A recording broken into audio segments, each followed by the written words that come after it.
ಸಮಯ ಕಮ್ಮಿ ಇದೆ ಮತ್ತೆ ಕೆಲಸ ಜಾಸ್ತಿ ಇದೆ. ಅದಕ್ಕೆ ನಾವು ಲಕ್ಷ್ಮಣ ಮತ್ತೆ ಶೂರ್ಪಣಖಿಯ ದೃಶ್ಯವನ್ನ ಮಾಡೋಣ. ಬನ್ನಿ. ಪಂಡಿತ ರಾಮಕೃಷ್ಣ, ನಾವು ಮಹಾರಾಜರ ಮೇಲೆ ಗಮನ ಇಡಬೇಕು. ಯಾವುದೇ ರೀತಿ ಅಹಿತಕರ ಘಟನೆಗಳು ನಡೆದೇ ಇರೋ ತರ ನೋಡ್ಕೋಬೇಕು. ಸರಿ ಮಂತ್ರಿಗಳೇ. ಲಕ್ಷ್ಮಣ. ನಿರ್ದೇಶಕ ಮಹೋದಯರೇ, ಅಚ್ಯುತ ಕುಮಾರ ಇಲ್ಲಿವರೆಗೂ ಇನ್ನೂ ಬಂದಿಲ್ಲ. ಅವ್ರು ಇಲ್ಲಿಗೆ ಬರೋವರೆಗೂ ನಾನೇ ಆಗ್ತೀನಿ ಲಕ್ಷ್ಮಣ. ಸೌಧಾಮಿನಿ ದೇವಿ ನಮ್ಮನ್ನೇ ಮೋಹಿಸಲಿ. ಕುಚು ಕುಚು ಕುಚು ಕುಚು.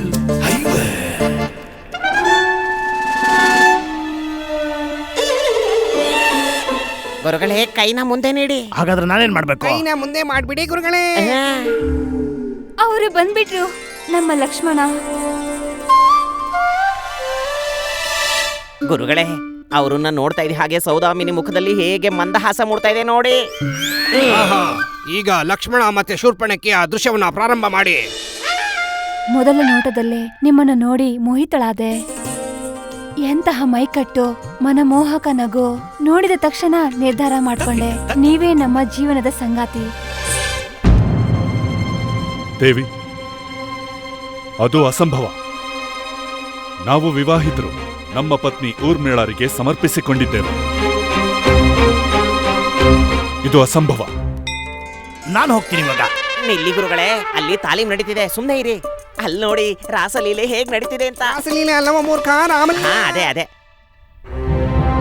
ಆದ್ರೆ ನನಗೇನೂ ಅಭ್ಯಂತರ ಇಲ್ಲ.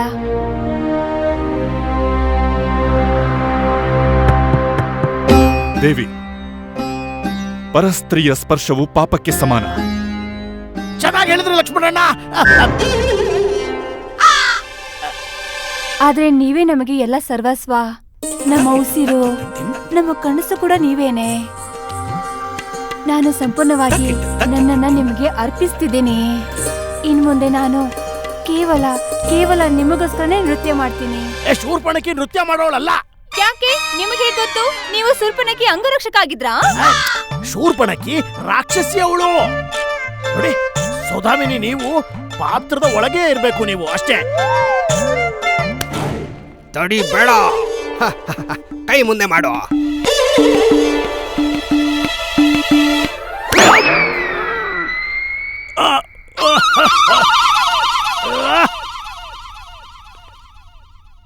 ಸೌದಾಮಿನಿ, ಅತಿ ಉತ್ತಮ, ತುಂಬಾ ಚೆನ್ನಾಗಿ ಮಾಡಿದ್ರಿ. ನೀವು ನಿಮ್ಮ ಅಭಿನಯದಿಂದ ಶೂರ್ಪಣಖಿಗೆ ಒಂದು ಹೊಸ ರೂಪವನ್ನೇ ಕೊಟ್ಬಿಟ್ರಿ. ಹೀಗೆ ಅಭ್ಯಾಸವನ್ನು ಮಾಡ್ತಾ ಇರಿಯಾ? ಹೇ ವೀರಪುರುಷ, ನಿಮಗೆ ನನ್ನ ಸೌಂದರ್ಯ ಇಷ್ಟವಾಗಲಿಲ್ಲವೇ? ದೇವಿ, ನಿಮ್ಮ ರೂಪ ಬ್ರಹ್ಮಚಾರಿಗಳ ತಪಸ್ಸನ್ನ ಹಾಳು ಮಾಡುವ ರೀತಿ ಇದೆ. ಶಿಲೆಯು ನಿಮ್ಮನ್ನು ನೋಡಿ ಮಂತ್ರಮುಗ್ಧವಾಗಿ ಮಾತನಾಡಲು ಶುರು ಮಾಡುತ್ತೆ. ಆದರೆ ಹೇ ದೇವಿ, ನಾವು ಒಂದಾಗಲು ಸಾಧ್ಯವಿಲ್ಲ.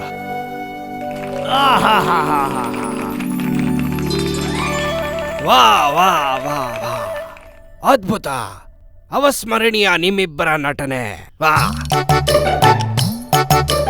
ಈಗ ಸೀತಾ ಮಾತೆ ಮತ್ತೆ ಹನುಮಂತನ ದೃಶ್ಯದ ಅಭ್ಯಾಸವಾಗುತ್ತೆ. ಸರಿ ಗುರುಗಳೇ, ನಾನು ನಿಮ್ಮ ಗದೆ ತಗೋಬರ್ತೀನಿ. ಹಾ, ಹೋಗಿ. ಹಾಗೆ ಮಹಾರಾಣಿಯವರನ್ನು ಕರೆತನ್ನಿರಿ. ಹಾ.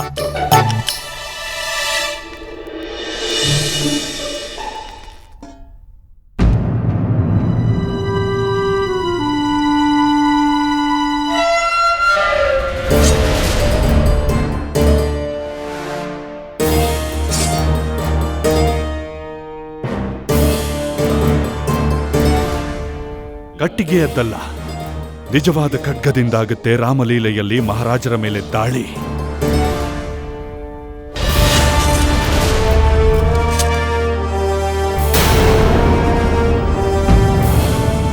ಪ್ರಾರಂಭ ಮಾಡಿ.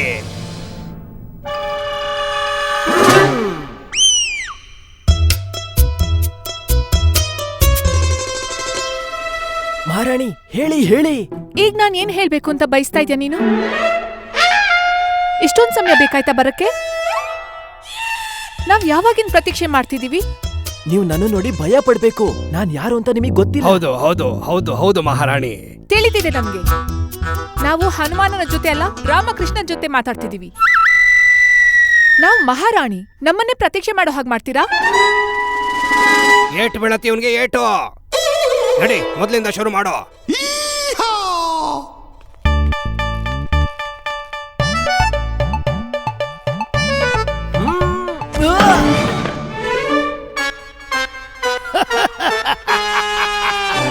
ಗುರುಗಳೇ ನೋಡಿ ಇವನಿದಾನಲ್ಲ, ಹನುಮಂತನ ಅದ್ಭುತವಾದ ಚರಿತ್ರೆಗೆ ಅಭಿನಯಿಸೋ ಯೋಗ್ಯತೆ ಇಲ್ಲ. ಇವನಿಗೆ ಆ ವಾನರ ಪಾತ್ರನೇ ಸರಿಯಾಗಿದೆ. ಸರಿ ಸರಿ, ಪ್ರಾರಂಭ ಮಾಡೋ ಸರಿಯಾಗಿ. ಯಾರು ನೀವು? ಮತ್ತೆ ಈ ವನದಲ್ಲಿ ಹೇಗೆ ಬಂದಿರಿ? ನಾನು ಭಗವಂತ ಶ್ರೀರಾಮನ ದೂತ. ಅವರ ಸಂದೇಶ ತಗೊಬಂದಿದ್ದೀನಿ. ಶ್ರೀರಾಮ? ಆದರೆ ನಾನು ಹೇಗೆ ನಂಬಲಿ ನಿಮ್ಮನ್ನು? ನನ್ನ ಕಣ್ಣುಗಳನ್ನ ನೋಡಿ ಮಾತೆ, ನಿಮಗೆ ಕೇವಲ ಶ್ರೀರಾಮ ಶ್ರೀರಾಮ ಶ್ರೀರಾಮನೇ ಕಾಣ್ತಾರೆ. ಶ್ರೀರಾಮ ನನ್ನ ರೋಮ ರೋಮಗಳಲ್ಲಿದ್ದಾರೆ. ಅದ್ಭುತ ವ್ಯಕ್ತಿತ್ವದ ಸ್ವಾಮಿ, ಮರ್ಯಾದಾ ಪುರುಷೋತ್ತಮ, ಧರ್ಮ ರಕ್ಷಕ ಶ್ರೀರಾಮನ ಭಕ್ತ ನಾನು. ಆದರೆ ನಮಗೆ ಈಗಲೂ ಶಂಕೆ ಇದೆ. ನೀವು ಸತ್ಯವನ್ನೇ ಹೇಳುತ್ತಿದ್ದರೆ, ನೀವು ನಮ್ಮ ಪ್ರಭು ಶ್ರೀರಾಮರ ದೂತರೆಂದು ನಮಗೆ ಯಾವುದಾದರೂ ಸಾಕ್ಷಿ ನೀಡಿರಿ. ಖಂಡಿತವಾಗ್ಲೂ ಮಾತೆ, ಗುರುತಾಗಿ ಭಗವಂತ ಶ್ರೀರಾಮನ ಉಂಗುರ ತಗೊಬಂದಿದ್ದೀನಿ. ತೋರಿಸಿರಿ. ಖಂಡಿತವಾಗ್ಲೂ.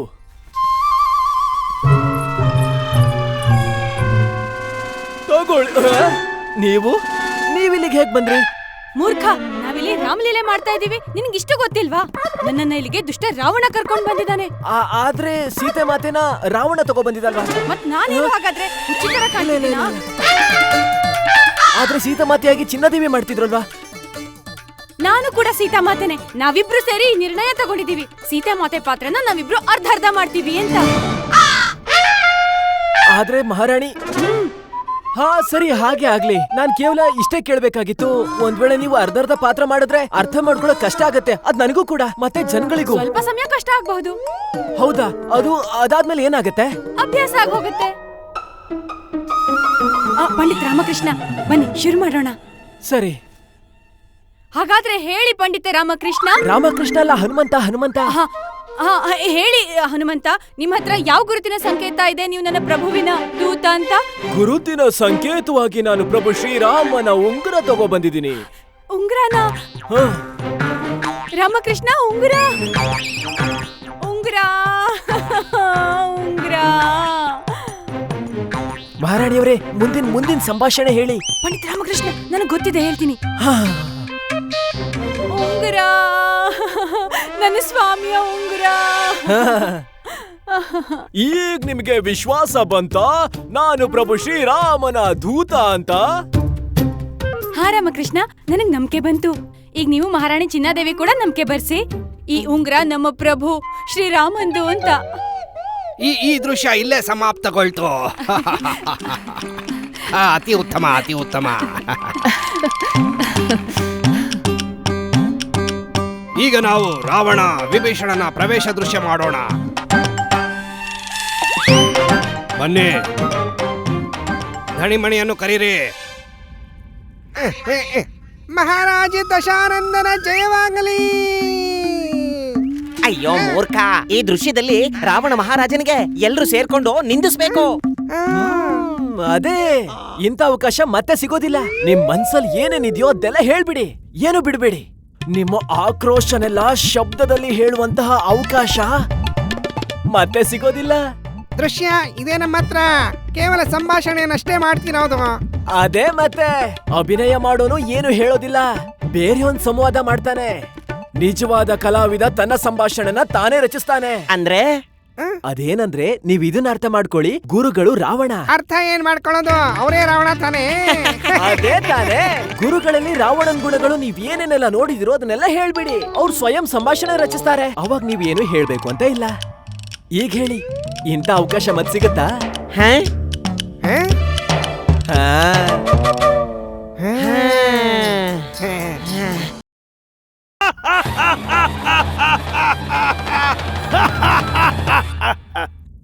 ನಾನು ಲಂಕೇಶ್ವರ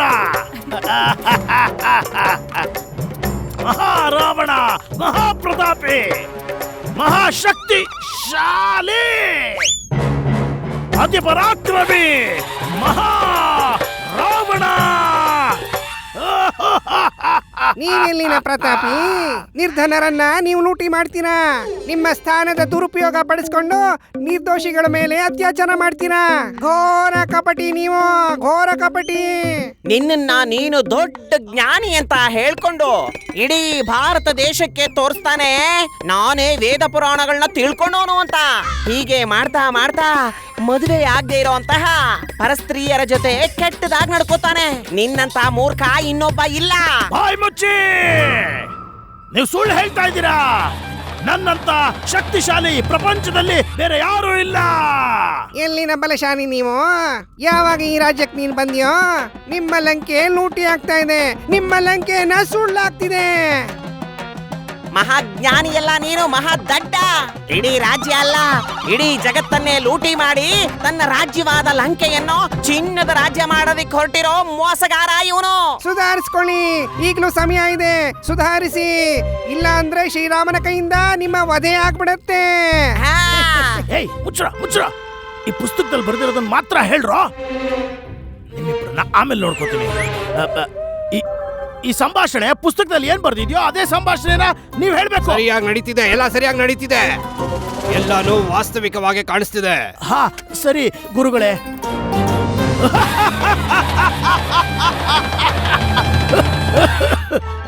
ಸಾಕು, ಗೊತ್ತಾಯ್ತಾ ನಿಜ ಏನು ಅಂತ? ನಿರ್ದೋಷಿಗಳನ್ನ ಸಿಕ್ಕ ಹಾಕ್ಸೋ ಪಾಪಿ. ನಮ್ಮನ್ನ ಉಪವಾಸ ಇಟ್ಟು 56 ಭೋಜನವನ್ನ ಭಕ್ಷ್ಯ ಮಾಡೋ ಕಪಟಿ. ತನ್ನ ಸ್ವಾರ್ಥಕ್ಕೋಸ್ಕರ ಇಡೀ ಜಗತ್ತನ್ನೇ ಲೂಟಿ ಮಾಡೋ ದುಷ್ಟ.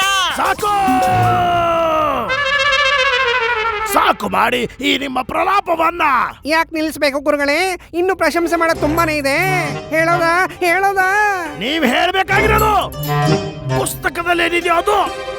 ನಾವು ನಿಮ್ಮಲ್ಲಿ ಪ್ರಾರ್ಥನೆ ಮಾಡ್ತೀವಿ, ನೀವು ಮಾಡಿರೋ ತಪ್ಪನ್ನ ಸೀತಾಪತಿ ಶ್ರೀರಾಮನ ಮುಂದೆ ಒಪ್ಕೊಳ್ಳಿ.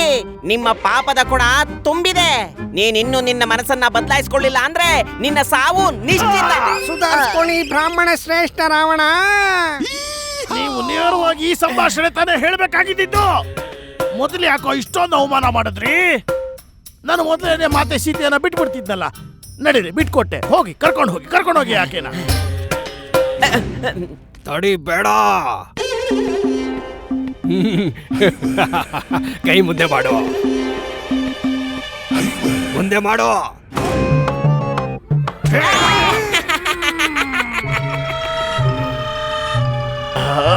ಏನಿದ? ಏನ್ ಸಂಭಾಷಣೆಯನ್ನ ಹೇಳ್ತಾ ಇದೀಯ ನೀನು? ರಾವಣನೇ ಸೀತೆಯನ್ನ ಬಿಟ್ಬಿಟ್ರೆ ರಾಮಾಯಣ ಏನಾಗತ್ತೆ? ನನಗೆ ಅವಮಾನ ಮಾಡ್ತಾ ಇದ್ದಾರೆ ಅವರು. ಅವಮಾನ ಮಾಡ್ತಿದ್ರೆ ನೀನು ರಾಮಾಯಣವನ್ನೇ ಬದಲಾಯಿಸ್ಬಿಡ್ತೀಯಾ? ಹೋಗಿ ನಿನ್ನ ಸಂಭಾಷಣೆಯನ್ನ ಕಂಠಸ್ಥ ಮಾಡು.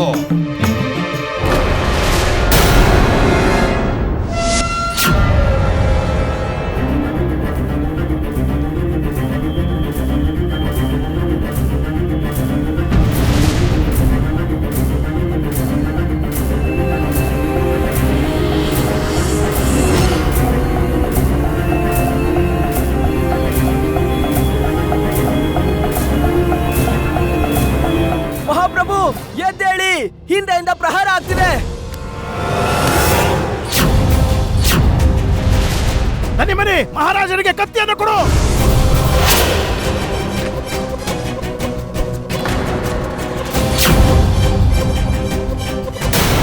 ಹುಷಾರ್ ಅಚ್ಯುತ, ನಾನು ಬರ್ತಾ ಇದ್ದೀನಿ.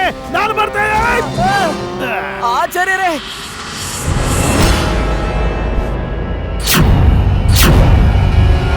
ಮಹಾರಾಜರೇ, ನಾವು ಹೇಳಿದ್ವಿ ನಿಮಗೆ ಜೋಪಾನವಾಗಿರಿ ಅಂತ. ನೀವು ಜೋಪಾನ ತಪ್ಪಿದ್ದಕ್ಕೆ ನೀವೀಗ ಅನುಭವಿಸ್ಬೇಕಾಗುತ್ತೆ.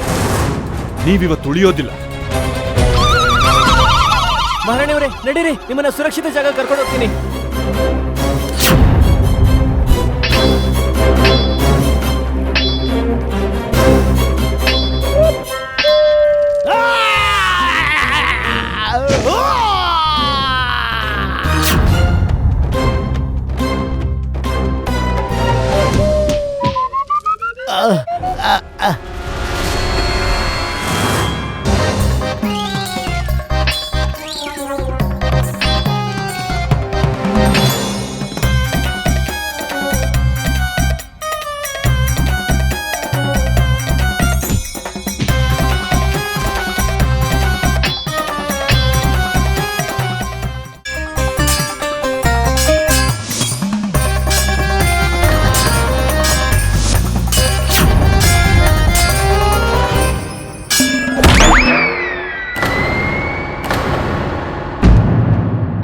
ಧ್ವನಿ ಯಾರ ತಲೆ ಆಗಿರುತ್ತೋ?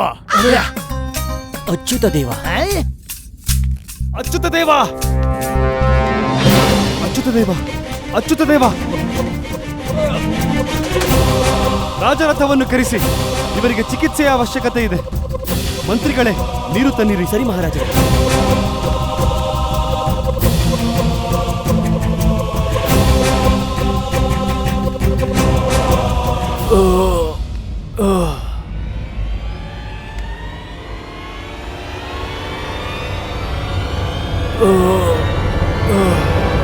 ಮಹಾಪ್ರಭು, ನೀವು ಇವ್ರ ಬಗ್ಗೆ ಯಾಕೆ ಚಿಂತೆ ಮಾಡ್ತಿದ್ದೀರಾ?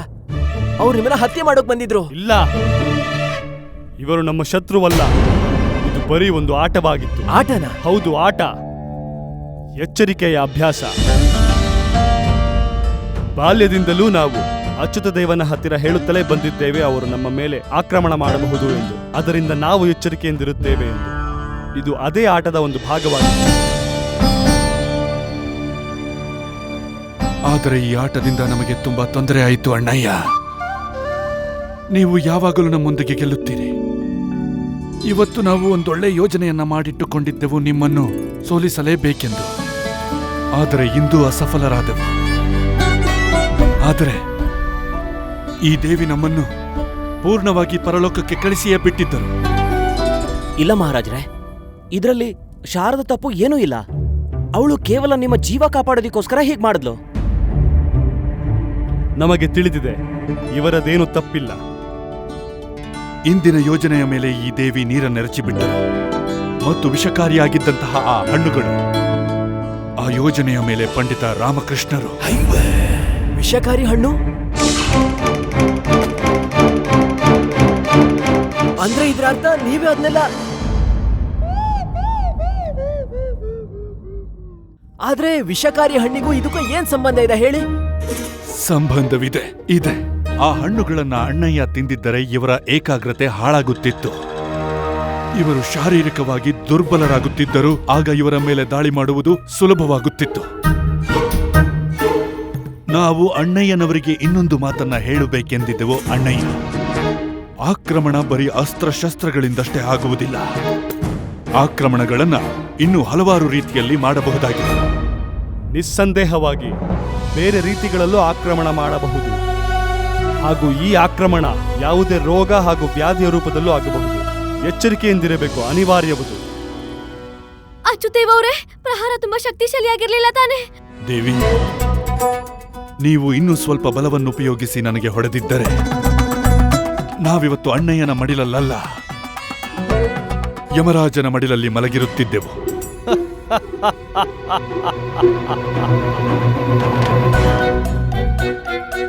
ಪಂಡಿತ ರಾಮಕೃಷ್ಣ ಮಹಾಪ್ರಭು, ನಿಮ್ಮ ಧರ್ಮಪತ್ನಿ ನಿಮಗಿಂತ ಹೆಚ್ಚು ಸಾಹಸ ಮಾಡುತ್ತಾರೆ ಹಾಗೂ ಪ್ರಬಲವೂ ಕೂಡ. ಹಾ, ಯಾವಾಗ್ಲೂ ಇವಳ ಆಕ್ರಮಣ ನನ್ ಮೇಲೆ ಮಾತ್ರ ಆಗ್ತಿತ್ತು. ಆದ್ರೆ ಇವತ್ತು ಅಚ್ಯುತ ದೇವ ಅವ್ರ ಮೇಲೆ ಆಗೋಗಿದೆ. ಕ್ಷಮಿಸಿ. ಶಾರದಾ ದೇವಿ, ನಿಮ್ಮ ಸಾಹಸ ಪ್ರಶಂಸನೀಯವಾದದ್ದು. ಹೇಳಿ, ಏನು ಬೇಕು ನಿಮಗೆ? ನಾನು ಏನ್ ಬೇಕಾದ್ರೂ ಕೇಳಬಹುದಾ? ಅಂಥದ್ದೇನಿದೆ, ನಾವು ಕೊಡಲಾಗದ್ದು. ನನಗೆ ರಾಮಲೀಲಾ ಪಾತ್ರ ಬೇಕು.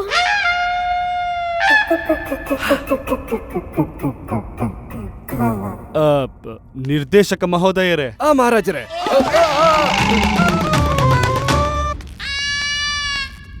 ರಾಮಲೀಲೆಯಲ್ಲಿ ಪಾತ್ರ ಬೇಕಂತೆ ದೇವಿಗೆ. ಈಗ ಮಹಾರಾಜರೇ, ಈ ಅಭಿನೇತ್ರಿ ತುಂಬಾ ಚೆನ್ನಾಗಿದ್ದಾರೆ. ಆದ್ರೆ ಇವ್ರಿಗಂತ ಮುಖ್ಯ ಪಾತ್ರ ಯಾವುದೂ ಇಲ್ಲ. ನಮ್ಮ ಬಳಿ ಒಂದು ಪರಿಹಾರವಿದೆ. ಶಾರದಾ ದೇವಿ ರಾಮಲೀಲೆಯ ಸೂತ್ರಧಾರರಾಗುತ್ತಾರೆ. ಅವರು ರಾಮಲೀಲೆಯ ಪ್ರಾರಂಭದಿಂದ ಅಂತ್ಯದವರೆಗೂ ಇರುತ್ತಾರೆ. ಸಲಹೆ ಅಂತೂ ತುಂಬಾ ಚೆನ್ನಾಗಿದೆ. ಧನ್ಯವಾದ ಮಹಾರಾಜರೇ.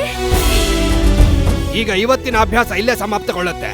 ನಾಳೆ ಮತ್ತೆ ನಾವು ಇಲ್ಲಿಂದಾನೇ ಪ್ರಾರಂಭಗೊಳಿಸೋಣ. ಮತ್ತೆ ಎಲ್ರೂ ನಿಮ್ ಮನೆಯಿಂದ ಪ್ರಾರ್ಥನೆ ಮಾಡ್ಕೊಂಡು ಬನ್ನಿ. ನಿಮ್ಮೆಲ್ರೂ ತಲೆ ನಾಳೆ ಸುರಕ್ಷಿತವಾಗಿರ್ಲಿ ಅಂತ. ಆದ್ರೆ ನನ್ನ ಮೇಲೆ ಯಾರು ಬಿದ್ದಿದ್ದು?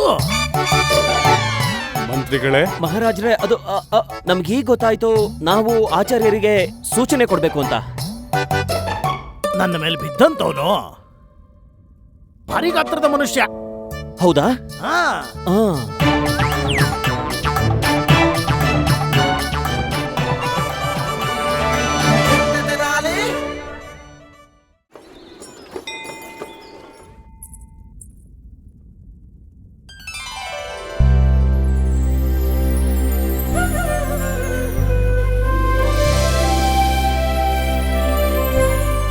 ನೋಡ್ದ್ಯಾ ನನ್ ಸೊಸೆನ? ನೋಡ್ತಾನೆ ಇವಳು ಮಹಾರಾಜರ ಪ್ರಾಣನೇ ಕಾಪಾಡ್ಬಿಟ್ಲು. ನಾನಂತೂ ತುಂಬಾನೇ ಸಾಹಸಿ. ಓ ಶಾರದಾ ಅವ್ರೆ, ಜಾಸ್ತಿ ಖುಷಿ ಆಗೋ ಅವಶ್ಯಕತೆ ಇಲ್ಲ. ಅಲ್ಲಾಗಿದ್ದು ಕೇವಲ ಆಟ ಅಷ್ಟೇ. ಒಂದ್ ವೇಳೆ ನಿಜವಾಗ್ಲೂ ಆಕ್ರಮಣ ಆಗಿದ್ರೆ ಅಲ್ಲಿ ಏನಾಗ್ತಿತ್ತೋ ಗೊತ್ತಿಲ್ಲ. ಯಾವ ಅಸಲಿ ಆಕ್ರಮಣನೂ ಆಗೋದಿಲ್ಲ. ಇದು ಕೇವಲ ನಿನ್ನ ಭ್ರಮೆ ಅಷ್ಟೇ. ಅಯ್ಯೋ, ನಿನಗಾಗ್ತಿರೋ ನವೆ ಕೂಡ ನಾಟಕದ ಒಂದು ಭಾಗನೇ. ಅಚ್ಚುತ್ತೇವ್ರು ಹೇಳಿದ್ರು ತಾನೆ. ರಾಮ, ಒಂದು ವೇಳೆ ಮಹಾರಾಜರ ಮೇಲೆ ಆಕ್ರಮಣ ಮಾಡುವ ವಿಷಯ ಅಚ್ಯುತ್ರವರ ಪ್ರಬಂಧ ಆಗಿದ್ದರೆ ನಿನಗೆ ಹೆದರಿಸುವ ಪ್ರಯತ್ನ ಕೂಡ ಆ ಪ್ರಬಂಧದ ಭಾಗವೇ ಆಗಿರಬಹುದಲ್ಲವೇ? ಆದ್ರೆ ಅಚ್ಯುತದೇವ್ ಅವರು ಇದ್ರ ಬಗ್ಗೆ ಯಾವುದನ್ನು ಮಾತಾಡ್ಲಿಲ್ಲ. ಬಹುಶಃ ಹೀಗಾಗಿರಬಹುದು. ಎರಡೆರಡು ಸಂಚನ ಒಟ್ಟಿಗೆ ಮಾಡ್ತಿರಬಹುದು. ಇಲ್ಲ ಇಲ್ಲ ಇಲ್ಲ ಇಲ್ಲ ಇಲ್ಲ, ನಾನು ಅಚ್ಯುತದೇವ್ ಅವ್ರನ್ನ ಭೇಟಿ ಮಾಡ್ಲೇಬೇಕು. ಏನಾದ್ರೂ ಆಗೋದಕ್ಕೂ ಮೊದಲು ಅದನ್ನ ತಡಿಲೇಬೇಕು. ನಾವ್ ಇದ್ರ ಬಗ್ಗೆ ಯೋಚಿಸ್ಲೇಬೇಕು. ಏನ್ ಬಡ್ಬಡಾಯಿಸ್ತಾ ಇದ್ಯಾ? ಅಚ್ಯುತೇವ್ ಅವ್ರನ್ನ ಯಾಕೆ ಭೇಟಿ ಆಗ್ಬೇಕು? ಮಹಾರಾಜರ ಮೇಲೆ ಯಾರು ಆಕ್ರಮಣ ಮಾಡ್ತಿದಾರೆ ಅಂತ ನನಗೆ ಗೊತ್ತಾಗ್ತಿಲ್ಲ. ನಾನು ಹೊರಡ್ತೀನಿ. ಶಾಂತಿನೇ ಇಲ್ದೇ ಇರೋ ಆತ್ಮ ಇವಂದು. ಒಂದು ಭ್ರಮೆಯಿಂದ ಆಚೆ ಬರ್ತಿದ್ದ ಹಾಗೆ ಇನ್ನೊಂದು ಭ್ರಮೆ ಎದುರುಗಡೆ ಕಾಯ್ತಾ ಇರುತ್ತೆ. ನಿಜ ಹೇಳಿದ್ರಿಮ್ಮ.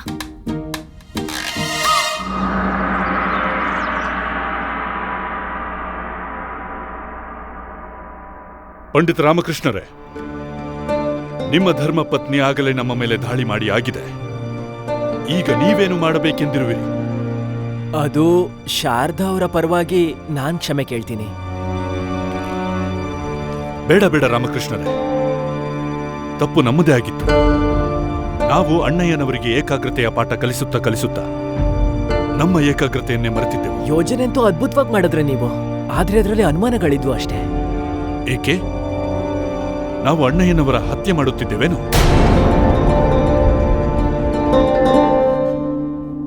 ಮಾನ್ಯವರಿಯರೇ, ನಾನು ಹತ್ಯೆ ಬಗ್ಗೆ ಮಾತ್ರ ಅಲ್ಲ, ಪೂರ್ತಿ ಯೋಜನೆ ಬಗ್ಗೆ ಮಾತಾಡ್ತಿದ್ದೀನಿ. ಹಾಗೆಂದರೆ? ಹಾಗಂದ್ರೆ ಎಲ್ಲರಿಗಿಂತ ಮೊದಲು ನೀವು ದಾಳಿ ಮಾಡಿದ್ರಿ, ಆಗ ಆಚಾರ್ಯರಿಗೆ ಏಟಾಯ್ತು. ನೀವಿಟ್ಟ ಆ ವಿಷಭರಿತ ಹಣ್ಣನ್ನ ನಾನ್ ತಿನ್ಬಿಟ್ಟೆ. ಮತ್ತೆ ಮಂತ್ರಿವರಿಯರಿಗೂ ಕೂಡ ಜೀವ ಬೆದರಿಕೆ ಪತ್ರ ನೀವೇ ಕೊಟ್ಟಿದಲ್ವಾ? ಪತ್ರವೇ? ಎಂತಹ ಪತ್ರ? ನಾವು ಯಾರಿಗೂ ಪತ್ರವನ್ನು ಕಳಿಸಿಲ್ಲ. ಮತ್ತೆ ಆಗ ನಡೆದದ್ದು ಒಂದು ದುರ್ಘಟನೆ ಅಷ್ಟೇ. ಅದಕ್ಕೆ ನಾವು ಭೀಷಣ್ ಬಾಬುರವರನ್ನು ಕೂಡ ತೆಗಳಿದ್ದೆವು. ಆದ್ರೆ ನದಿ ಪಕ್ಕದಲ್ಲಿ ಮಹಾರಾಜರ ಹತ್ಯೆ ಬಗ್ಗೆ ಮಾತಾಡ್ತಿದ್ದು. ಮಹಾರಾಜರ ಹತ್ಯೆಯೇ? ಪಂಡಿತ ರಾಮಕೃಷ್ಣರೇ, ಏನು ನಡೆಯುತ್ತಿದೆ? ಅಣ್ಣಯ್ಯನವರ ಪ್ರಾಣ ಅಪಾಯದಲ್ಲಿದೆಯೇ? ನನಗೂ ಕೂಡ ಹಾಗೆ ಸಂದೇಹ ಇದೆ ಮಾನ್ಯರೇ. ಅಯ್ಯೋ ದೇವ್ರೆ, ನಾವು ಜಾಗೃತವಾಗಿರ್ಬೇಕು. ನೀವೆಲ್ಲರೂ ಜಾಗೃತವಾಗಿರಿ ಮತ್ತು ಸುರಕ್ಷತೆಯನ್ನು ಹೆಚ್ಚಿಸಿ. ಯಾವುದಾದರೂ ಷಡ್ಯಂತ್ರ ನಡೆಯುತ್ತಿದೆಯೇ ಎಂದು ನಾವು ಪತ್ತೆ ಮಾಡುತ್ತೇವೆ. ಭೀಷಣ ಬಾಬು ಎಲ್ಲಿದ್ದಾರೆ?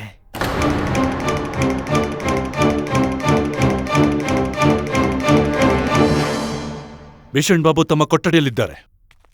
ಕೆಲ ಹೊತ್ತಿನ ಮುಂಚೆ ನಮ್ಮ ಕೊಠಡಿಗೆ ಬಂದಿದ್ದರು ನಮ್ಮ ಆರೋಗ್ಯ ವಿಚಾರಿಸಲು. ಅದಾದ ಮೇಲೆ ಅವರು ತಮ್ಮ ಕೊಠಡಿಗೆ ವಿಶ್ರಾಂತಿ ಮಾಡಲೆಂದು ಹೋದರು.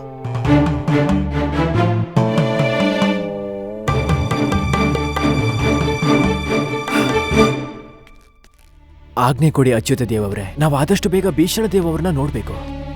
ನಾವೇನ್ ಬರ್ತೀವಿ.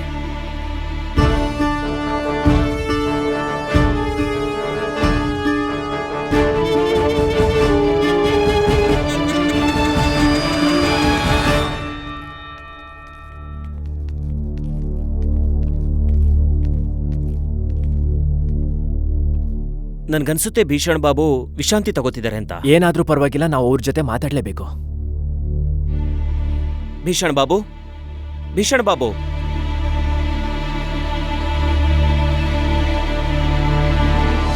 ಅಯ್ಯೋ, ಅವ್ರು ಇಲ್ಲಿಲ್ಲ.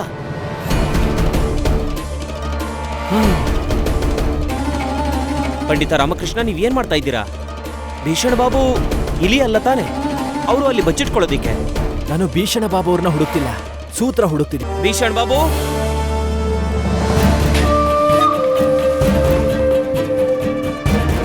ಈಗ ಭೀಷಣ ಬಾಬು ಅವ್ರನ್ನ ಹುಡುಕೋ ಯಾವ ಅವಶ್ಯಕತೆನೂ ಇಲ್ಲ ಮಂತ್ರಿವರ್ಯ. ಯಾಕೆ? ಯಾಕೆ ಅಂದ್ರೆ ಭೀಷಣ ಬಾಬು ಅವರು ಅರಮನೆ ಬಿಟ್ಟು ಓಡ್ ಹೋಗಿದ್ದಾರೆ. ಓಡೋಗಿದ್ದಾರಾ? ಯಾಕೆ? ಈ ಗೊಂಬೆನ ನೋಡಿ ಮಂತ್ರಿವರ್ಯ.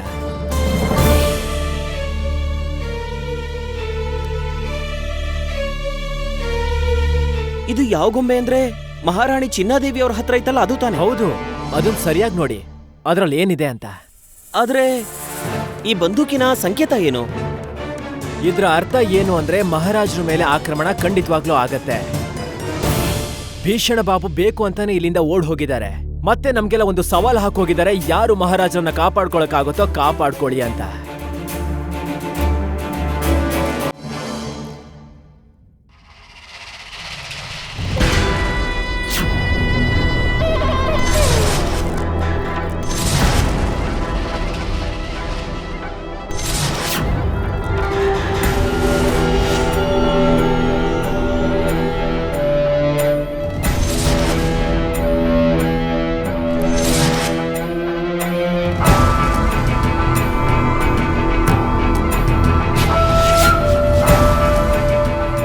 ಇದ್ದಕ್ಕಿದ್ದ ಹಾಗೆ ನಿನಗೇನಾಯ್ತು? ಯಾವುದೇ ಶೃಂಗಾರವಿಲ್ಲ, ಯಾವುದೇ ಭೂಷಣವಿಲ್ಲ. ನಿನ್ನ ಅಸಲಿ ರೂಪನ ನೋಡೋದಕ್ಕೆ ಕ್ಷಣ ಕ್ಷಣವೂ ಒದ್ದಾಡುತ್ತಿದೆ ಈ ಕನ್ನಡಿ.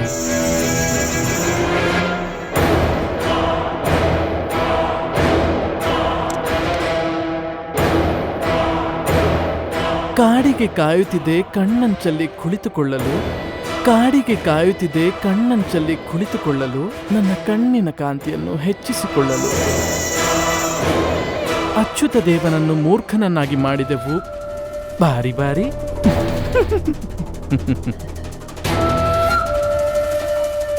ಈ ಕಪ್ಪಗಿರೋ ಕಾಡಿಗೆ ತರ ಕಪ್ಪಗಿರೋ ಪರದೆಯನ್ನ ಅಚ್ಯುತ ದೇವನ ಕಣ್ಣಿಗೆ ಹಾಕಿದ್ದೇನೆ. ಅವ್ರಿಗೆ ಊಹೆ ಮಾಡ್ಕೊಳಕ್ಕೂ ಆಗಿರಲ್ಲ. ಅದು ಅವರ ಸೋದರನ ಪ್ರಾಣ ಸಂಕಟದಲ್ಲಿದೆ ಅಂತ. ಪಾಪ ಅವರೆಲ್ಲರೂ ಅನ್ಕೊಂಡಿದ್ದಾರೆ ನನ್ನ ಬಂಗಾಲಿ ಬಾಬು ಡಿಶೋರ್ ಖೂಬಾಲೋ ಖೂಬಾಲೋ. ಏ ಕನ್ನಡೆ, ತೋರು ನನ್ನ ನಿಜವಾದ ರೂಪ ಏನಂತ. ನಾನು ಗೆಜ್ಜಮ್ಮ, ಭಾವಿ ಸುಲ್ತಾನರ ನಿಷ್ಠಾವಂತ. ಎಂತ ಗೆಜ್ಜೆ ಅಂದ್ರೆ ಬರೀ ಕಾಲಲ್ಲ, ತಲೆಯಲ್ಲಿ ಶಬ್ದ ಮಾಡುದು.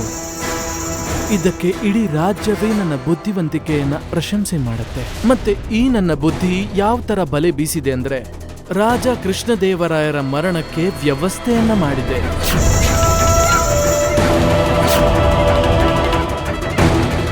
ಈಗ ಮಜಾ ಬರುತ್ತೆ, ಯಾಕಂದ್ರೆ ಈಗ ನಾನು ಹೇಗೆ ಹೇಳ್ತೀನೋ ಹಾಗೆ ನಡೆಯುತ್ತೆ.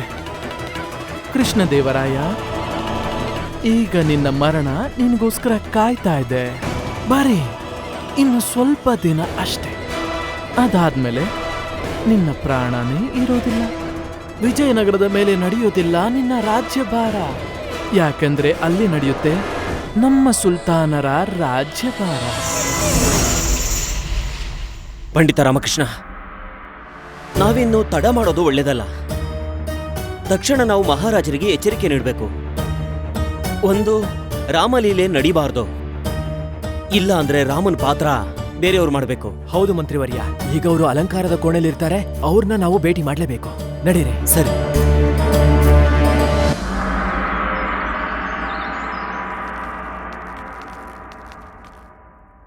ಪ್ರಣಾಮಗಳು ಮಹಾಪ್ರಭು. ಪ್ರಣಾಮಗಳು. ಹೇಗಿದ್ದೀರಿ ನೀವು? ಮಹಾರಾಜ್ರೆ, ಮೀಸೆ ಇದೆ ಇದೆ, ಮೀಸೆ ಇದೆ, ಆದರೆ ಈಗ ಕಾಣಿಸುತ್ತಿಲ್ಲ.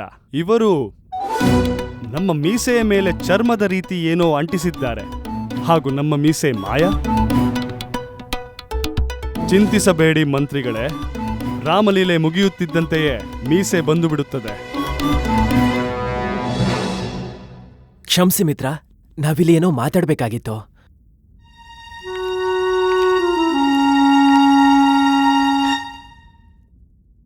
ಪಂಡಿತ ರಾಮಕೃಷ್ಣ, ಏನು ವಿಷಯ? ನೀವು ಚಿಂತಿತರಾದಂತೆ ಕಾಣುತ್ತಿದೆ. ಹಾ ಮಹಾಪ್ರಭು, ನಾವೀ ರಾಮ್ಲೀಲನ ನಿಲ್ಲಿಸ್ಬಿಡೋಣ. ಏನು ಹೇಳುತ್ತಿರುವಿರಿ ನೀವು? ಇದು ಹೇಗೆ ಸಾಧ್ಯವು? ಅತಿಥಿಗಳು ಬರಲಾರಂಭಿಸಿದ್ದಾರೆ. ಹಾ, ಆದ್ರೆ ನೀವು ಆ ರಾಮಲೀಲದಲ್ಲಿ ನಟನೆ ಮಾಡಬೇಡಿ, ಸಮಸ್ಯೆ ಆಗತ್ತೆ. ಎಂಥ ಸಮಸ್ಯೆ ಪಂಡಿತ ರಾಮಕೃಷ್ಣ? ನಮ್ಮ ಮೀಸೆ ಕಾಣಿಸುತ್ತಿದೆಯೇ? ಇಲ್ಲ ಮಹಾಪ್ರಭು, ನಿಮ್ಮ ಮೀಸೆಯ ಸಮಸ್ಯೆ ಅಲ್ಲ, ನಿಮ್ಮ ಪ್ರಾಣನೇ ಸಂಕಟದಲ್ಲಿದೆ. ನೀವು ವ್ಯರ್ಥವಾಗಿ ಚಿಂತೆ ಮಾಡುತ್ತಿದ್ದೀರಿ. ಇಷ್ಟು ಶಂಕೆ ಪಡುವ ಅವಶ್ಯಕತೆಯೇ ಇಲ್ಲ. ನಮ್ಮ ಮೇಲೆ ವಿಶ್ವಾಸವಿಡಿ. ಅಚ್ಯುತ ದೇವ ನಾವು ಹೇಳಿದ ಮೇಲೆಯೇ ನಮ್ಮ ಮೇಲೆ ಆಕ್ರಮಣ ಮಾಡಿದ್ದು. ಇದು ಬರೀ ಒಂದು ಆಟವು.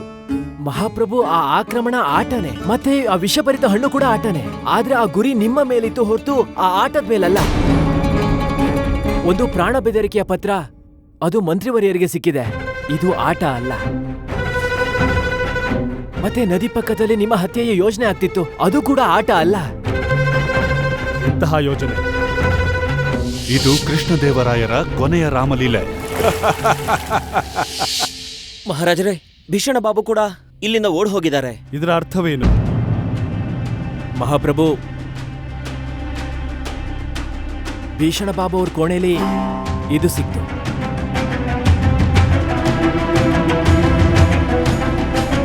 ಈ ಸಂದೇಶನ ಕೊಟ್ಟು ಹೋಗಿದ್ದಾನೆ ನಮ್ಗೆ. ಮಹಾರಾಜರೇ, ನಿಮ್ಮನ್ನ ರಕ್ಷಣೆ ಮಾಡೋದು ನಮ್ಮೆಲ್ಲರ ಆದ್ಯ ಕರ್ತವ್ಯ. ಹಾ ಮಹಾಪ್ರಭು, ನಿಮ್ಮ ಹತ್ರ ಕೇಳ್ಕೊತಿದ್ದೀವಿ, ನೀವು ವೇದಿಕೆ ಮೇಲೆ ಬರಬೇಡಿ. ನಿಮ್ ಮೇಲೆ ಯಾವಾಗ ಹೇಗ್ ಬೇಕಾದ್ರೂ ಆಕ್ರಮಣ ಆಗ್ಬೋದು. ನನಗೆ ಸಂಪೂರ್ಣ ವಿಶ್ವಾಸ ಇದೆ, ಭೀಷಣ ಬಾಬು ನಿಮ್ಮ ಹತ್ಯೆಗೆ ಎಲ್ಲ ಯೋಜನೆಗಳನ್ನ ಮಾಡಿಟ್ಟು ಹೋಗಿದ್ದಾರೆ. ಇದು ಅಸಾಧ್ಯವು ಪಂಡಿತ ರಾಮಕೃಷ್ಣ. ರಾಮಲೀಲಾ ನಡೆಯುತ್ತದೆ.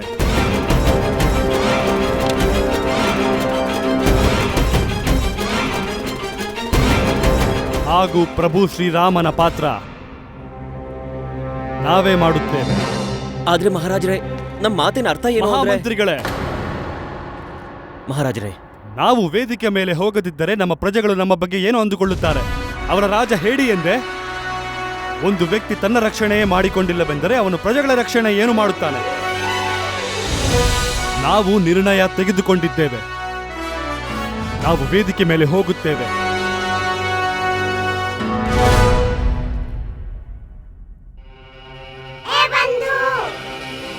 ಮಹಾರಾಜರು ತಮ್ಮ ಜೀವನ ಸಂಕಟದಲ್ಲಿ ಹಾಕುತ್ತಿದ್ದಾರೆ. ಈಗೇನಾಗಬಹುದು? ನೀನು ರಾಮ್ಲೀಲಾನು ತಡೆಯಕ್ಕಾಗಲ್ಲ, ಮಹಾರಾಜರನ್ನ ವೇದಿಕೆ ಮೇಲೆ ಹೋಗ್ಬೇಡಿ ಅಂತಾನೂ ಹೇಳಕ್ಕಾಗಲ್ಲ. ಹಾ ಬಂದು, ಆದ್ರೆ ಶತ್ರುಗಳನ್ನಂತೂ ತಡಿಬೋದಲ್ವಾ? ಮತ್ತೆ ಮಹಾರಾಜರ ಮೇಲೆ ಆಗೋ ಆಕ್ರಮಣನ ತಡಿಲೇಬೇಕು.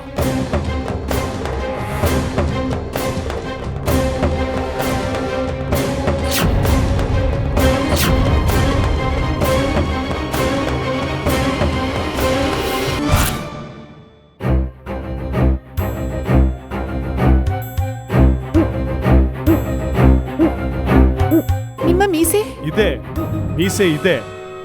ಆ ರೂಪವಿನ್ಯಾಸಗಾರ ನಮ್ಮ ಮೀಸೆಯನ್ನು ಮುಚ್ಚಿಬಿಟ್ಟನು. ಚೆನ್ನಾಗಿ ಕಾಣ್ತಿದ್ದೀರಾ ನೀವು. ಮಹಾರಾಜ್ರೆ, ನನ್ನ ನೋಡಿ ಸುಂದರವಾಗಿ ಕಾಣ್ತಿದ್ದೀನಲ್ವಾ?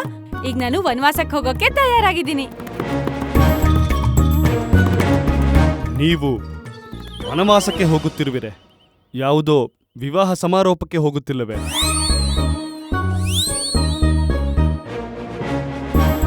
ಮಹಾರಾಜರೇ, ಎಲ್ಲ ಸರಿಯಾಗಿದೆ ಅಲ್ವಾ?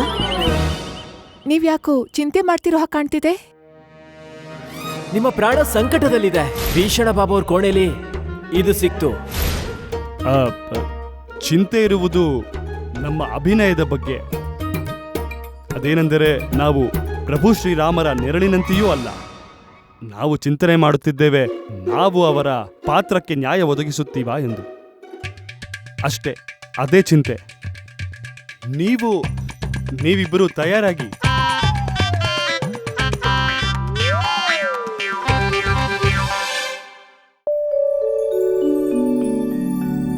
ಈ ಕಥೆ ಶ್ರೀರಾಮಂದು, ಸೀತೆಯ ತ್ಯಾಗದ್ದು, ರಾವಣನ ಸರ್ವನಾಶದ್ದು.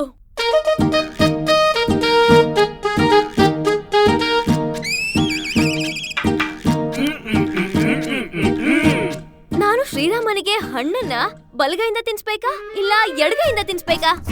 ನೀವ್ ಹಣ್ಣನ್ನ ಯಾವ ಕೈಯಿಂದ ತಿನ್ಸಿದ್ರು ಕೂಡ ಹಣ್ಣು ಹಣ್ಣಾಗೆ ಇರುತ್ತೆ ತಾನೆ, ಅದೇ ಲಾಡಾಗ್ ಬದಲಾಗುತ್ತಾ? ಶ್ರೀರಾಮನಿಗೆ ಹಣ್ಣನ್ನು ತಿನ್ಸ್ಬೇಕಾದ್ರೆ ನಿಮ್ಮ ಭಾವನೆ ವ್ಯಕ್ತ ಆದ್ರೆ ಸಾಕು. ರಾಮ್ಲೀಲಿಗೆ ತಯಾರಾಗಿದ್ದೀರಾ? ಹಾ, ಸಿದ್ಧರಾಗಿದ್ದೀವಿ. ಎತ್ಕೋ. ಏನ್ ಎತ್ಕೋಬೇಕು? ಅಯ್ಯೋ, ಗದೆ ಎತ್ಕೊಂಡು ಹನುಮಂತ ಆಗಕ್ಕೆ ಸಿದ್ಧನಾಗು. ಏನಾಯ್ತು ರಾಮ? ಏನಂತ ಹೇಳಿ ಬಂದು, ನನಗೆ ಅಭಿನಯ ಮಾಡೋಕೆ ಖಂಡಿತವಾಗ್ಲೂ ಇಷ್ಟ ಇಲ್ಲ. ಮಹಾರಾಜರು ಯೋಚನೆಯಲ್ಲಿ ನನ್ ಮನ್ಸೆಲ್ಲ ಹಾಳಾಗ್ ಹೋಗಿದೆ. ನನಗೆ ಗೊತ್ತಿಲ್ಲ ಏನ್ ಅನರ್ಥ ಆಗ್ಬೋದು. ಏನಾಗ್ತಾ ಇದೆ? ರಾಮ್ಲೀಲಾ ಆಗ್ತಿದೆ, ಇನ್ನೇನು? ಹಾ ಹಾ. ಗುಂಡಪ್ಪ, ನೀನ್ ಯಾರ ಜೊತೆ ಆಟಾಡ್ತಿದೀಯಾ? ಅದು ಗುಂಡಪ್ಪ ರಾಮ್ಲೀಲೆಯಲ್ಲಿ ಭಾಗವಹಿಸ್ತಾ ಇಲ್ವಲ್ಲ, ಅದಕ್ಕೆ ಸ್ವಲ್ಪ ಕೋಪ ಮಾಡ್ಕೊಂಡಿದ್ದಾನೆ. ಅದಕ್ಕೆ ಮನಸ್ಸು ಸರಿ ಹೋಗ್ಲಿ ಅಂತ ಆಟಿಕೆ ಸಾಮಾನ್ ಕೊಟ್ಟಿದ್ದೀನಿ. ಲಾಮ ತಗೋ, ಇದನ್ ತೆಗಿ. ಸರಿ.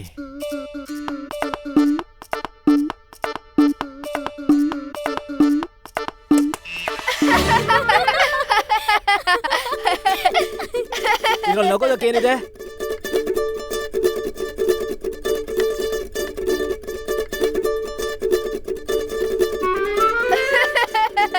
ಲಾಮ, ನಿನ್ನ ಮೂಲಕನ ಅದು ಆಚೆ ಬರುತ್ತಂತ ಗೊತ್ತಿದ್ಲು, ಯಾಕೆ ತೆಗಿತಾ ಇದ್ಯಾ?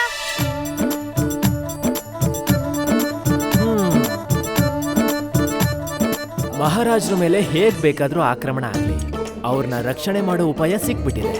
ನನಗನ್ನಿಸ್ತಿದೆ ಶ್ರೀರಾಮನ ರಕ್ಷಣೆ ಮಾಡೋದಕ್ಕೆ ನಾನು ಹನುಮಂತ ಆಗ್ಲೇಬೇಕು ಅಂತ.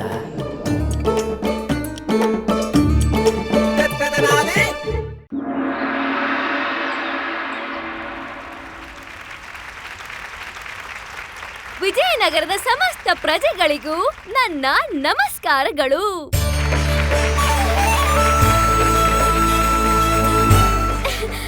ಎತ್ಕೊಳ್ಳಿ. ಏನು? ತಲೆ ಎತ್ಕೊಂಡು ಈ ನಾಟಕನ ಅನುಭವಿಸಿ. ಈ ಅದ್ಭುತವಾದ ನಾಟಕ ನೋಡೋದಕ್ಕೆ ನೀವೆಲ್ಲರೂ ಉತ್ಸುಕರಾಗಿದ್ದೀರಾ ತಾನೇ? ಈ ವರ್ಷದ ರಾಮ್ಲೀಲೆ ತುಂಬಾನೇ ವಿಶಿಷ್ಟವಾದದ್ದು. ಯಾಕಂದ್ರೆ ಶ್ರೀರಾಮನ್ ಪಾತ್ರನ ಮಹಾರಾಜರು ಮಾಡ್ತಿದ್ದಾರೆ. ಹಾಗೆ ಮಹಾರಾಣಿ ಚಿನ್ನಾದೇವಿ, ಹಾಗೆ ಮಹಾರಾಣಿ ತಿರುಮಲಾಂಬ ಇಬ್ರು ಸೀತೆಯಾಗಿ. ಇನ್ನು ಕೆಲವೇ ಕ್ಷಣಗಳಲ್ಲಿ ನಾಟಕ ಶುರು ಆಗುತ್ತೆ. ಆದ್ರೆ ನಿಮ್ಮೆಲ್ಲರಿಗೂ ರಾಮಾಯಣದ ಮಹತ್ವ ಗೊತ್ತಿದ್ಯಾ?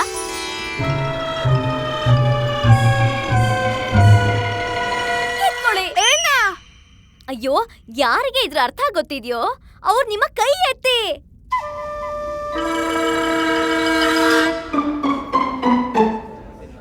ನಾನ್ ಹೇಳ್ತೀನಿ. ರಾಮಾಯಣ ಅಂದ್ರೆ ರಾಮನ ಜೀವನ ಚರಿತ್ರೆ. ಅರ್ಥಾತ್ ಶ್ರೀರಾಮ ತಮ್ಮ ಜೀವನದಲ್ಲಿ ಹೇಗೆಲ್ಲ ಇದ್ರು, ಅವರು ಸರ್ವೋತ್ತಮರಾಗಿ ಬದುಕಿದ ಕಾರಣದಿಂದಾನೇ ಅವ್ರನ್ನ ಪುರುಷೋತ್ತಮ ಅಂತ ಅಂದ್ರು.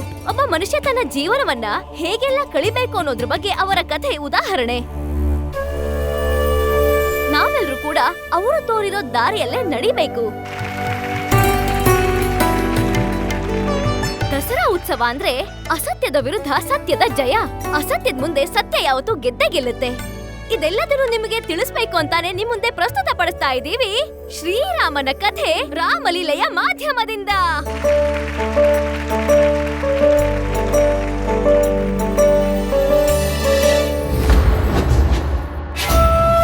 ಕೃಷ್ಣದೇವರಾಯ, ಈಗ ನಿಮ್ಮ ಜೀವನದ ಕೊನೆಗಳಿಗೆ ಹತ್ರ ಬಂದಿದೆ.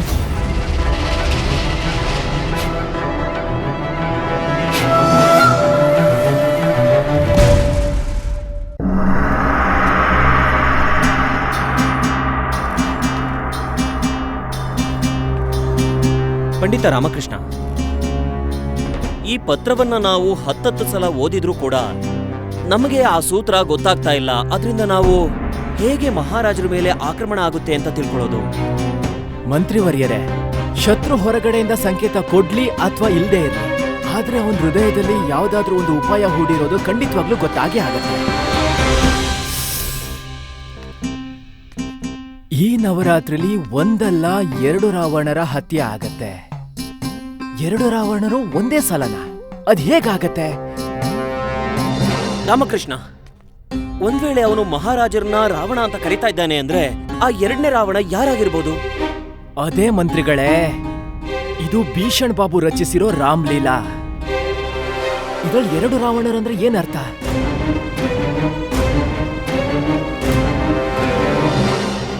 ಶ್ರೀರಾಮನ ಲೀಲೆ ಅದ್ಭುತವಾದದ್ದು. ಹೇಳ್ತಾರೆ ಮಹಾರಾಜ ದಶರಥರನ್ನ ಮಾತಲ್ಲೇ ಸಿಕ್ಕಾಕ್ಸಿದ್ರಂತೆ. ಮಹಾರಾಜರ ಪ್ರಿಯ ಶ್ರೀರಾಮನನ್ನ ಪುತ್ರ ಭರತನಿಂದಲೇ ವನವಾಸಕ್ಕೆ ಕಳಿಸಿದ್ರಂತೆ.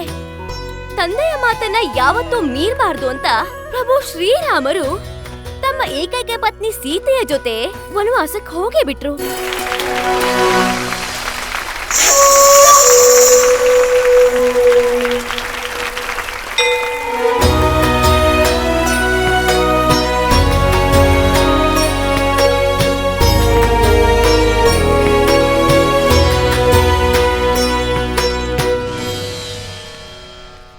ಅಣ್ಣಯ್ಯನವರೇ, ನಾವು ನಿಮ್ಮೊಂದಿಗೆ ಕಾಡಿಗೆ ಬರುವೆವು. ಇಲ್ಲ ಸೋದರ, ಇದು ಉಚಿತವಲ್ಲ. ವನವಾಸವನ್ನು ಕೇವಲ ನಾವು ಅನುಭವಿಸುತ್ತೇವೆ. ಆದರೆ ಪ್ರಭು, ನಮ್ಮ ಜೀವನ ನಿಮ್ಮ ಚರಣದಲ್ಲಿ ಸಮರ್ಪಿತವಾಗಿದೆ. ಕೃಪೆ ಮಾಡಿ ನಿಮ್ಮೊಂದಿಗೆ ಬರುವ ಅನುಮತಿಯನ್ನ ಮಾಡಿಕೊಡಿ.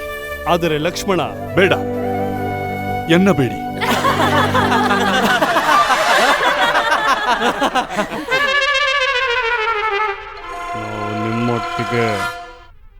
ನಾವು ನಿಮ್ಮೊಟ್ಟಿಗೆ ಬರುತ್ತೇವೆ ಪ್ರಭು, ಮತ್ತು ಎಚ್ಚರವಾಗಿರುವೆವು. ಪ್ರಭು, ತಪ್ಪು ನಮ್ಮದೆಂದು ನಮಗೆ ತಿಳಿದಿದೆ. ನಾವು ಶತ್ರುಗಳನ್ನ ಮಿತ್ರರೆಂದುಕೊಂಡು ನಿಮ್ಮ ಪ್ರಾಣವನ್ನ ಅಪಾಯಕ್ಕೆ ತಳ್ಳಿದೆವು. ನಾವು ಕ್ಷಮೆಗೆ ಅರ್ಹರೂ ಅಲ್ಲ ಪ್ರಭು. ತಪ್ಪನ್ನು ತಿದ್ದಿಕೊಳ್ಳಲು ನಮಗೆ ಒಂದು ಅವಕಾಶವನ್ನು ಕೊಡಿ ಪ್ರಭು. ಪ್ರಭು, ನಿಮ್ಮ ಜೊತೆ ಕರೆದುಕೊಂಡು ಹೋಗಿ.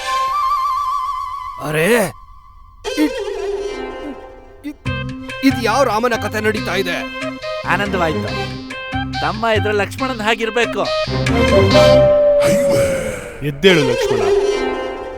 ಪ್ರಿಯ ಲಕ್ಷ್ಮಣ, ಶತ್ರುಗಳು ಎಷ್ಟೇ ಪ್ರಯತ್ನ ಮಾಡಲಿ ನಮಗೆ ಹಾನಿ ಮಾಡಲು ಸಾಧ್ಯವಿಲ್ಲ. ಮಾತಾ ಪಿತಾ ಹಾಗೂ ಗುರುಗಳ ಆಶೀರ್ವಾದ ನಮ್ಮೊಂದಿಗಿರುತ್ತದೆ. ನೀ ಹಿಂತಿರುಗು ಲಕ್ಷ್ಮಣ. ಪ್ರಭು, ಎಲ್ಲಿ ಶ್ರೀರಾಮನೋ ಅಲ್ಲಿ ಲಕ್ಷ್ಮಣನೂ ಇರುತ್ತಾನೆ. ಶರೀರದಿಂದ ಆತ್ಮ ಹೇಗೆ ದೂರವಾಗುವುದು ಪ್ರಭು? ನಮ್ಮ ವಿನಂತಿಯನ್ನು ಸ್ವೀಕರಿಸಿ ನಮ್ಮನ್ನ ನಿಮ್ಮೊಟ್ಟಿಗೆ ಕರೆದುಕೊಂಡು ಹೋಗಿ ಮಹಾರಾಜ್ರೆ. ಒಂದ್ ವೇಳೆ ಇವ್ರಿಗೇನಾದ್ರೂ ಆದ್ರೆ ಹನುಮಂತ ಸಂಜೀವಿನಿ ಪರ್ವತ ಅಂತೂ ತಂದೆ ತರ್ತಾರಲ್ಲ.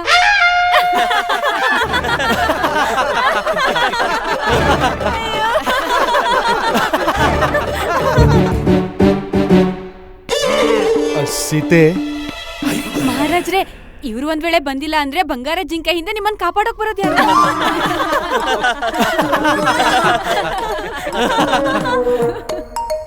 ಸೀತೆ, ನೀವು ಶಾಂತರಾಗಿರಿ. ನಾವು ಲಕ್ಷ್ಮಣರೊಂದಿಗೆ ಮಾತನಾಡುತ್ತೇವೆ. ಲಕ್ಷ್ಮಣ, ನಿನಗೆ ಇದೇ ನಿನ್ನ ಇಚ್ಛೆ ಆದರೆ ನಡಿ, ನೀನು ನಮ್ಮೊಂದಿಗೆ ನಡಿ ವನವಾಸಕ್ಕೆ.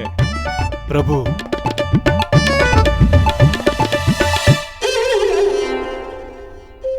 ಸೋದರ ಲಕ್ಷ್ಮಣ,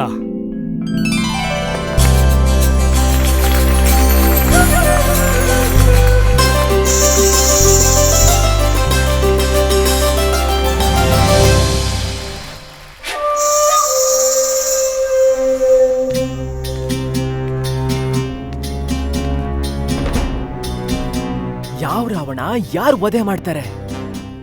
ಯಾರು ರಾವಣ ಯಾರನ್ನ ವಧೆ ಮಾಡ್ತಾರೆ?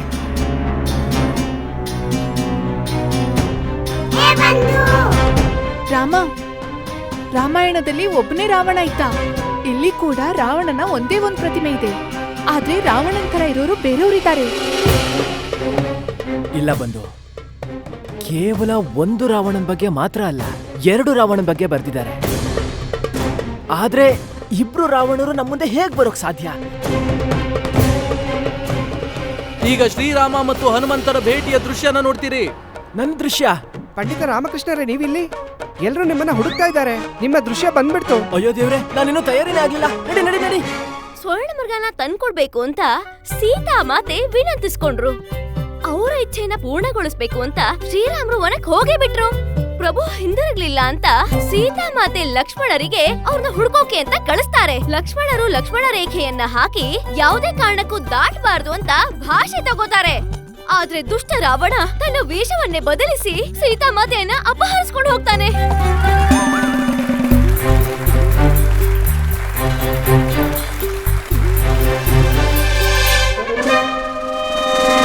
ಸೀತಾ ರಕ್ಷಣೆಗಾಗಿ ರಾವಣನ್ ಜೊತೆ ಯುದ್ಧ ಮಾಡಕ್ಕೆ ಅಂತ ಬರ್ತಾರೆ ಪಕ್ಷಿ ರಾಜ ಜಟಾಯು.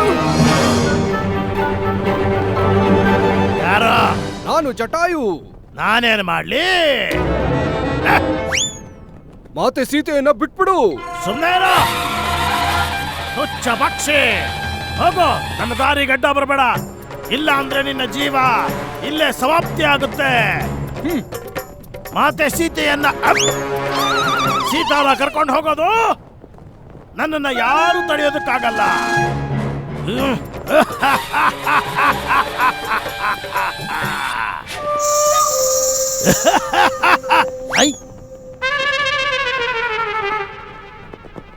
ಅಯ್ಯೋ ಮಹಾರಾಣಿ ಅವರೇ, ನೀವು ಈಗ ನಾನೇ ಸೀತಾಮಾತೆ. ಮತ್ತೆ ಅವರು ಚಿನ್ನಾದೇವಿ ಅಶೋಕವನದ ದೃಶ್ಯದಲ್ಲಿ ಮತ್ತೆ ಬರ್ತಾರೆ.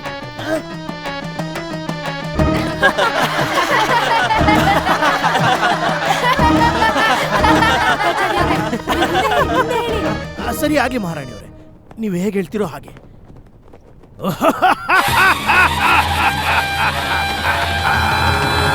ಕೊತ್ವಾಲ ಜಟಾಯು, ಈಗ ನಿನ್ನ ಮೃತ್ಯು ನಿಶ್ಚಿತ.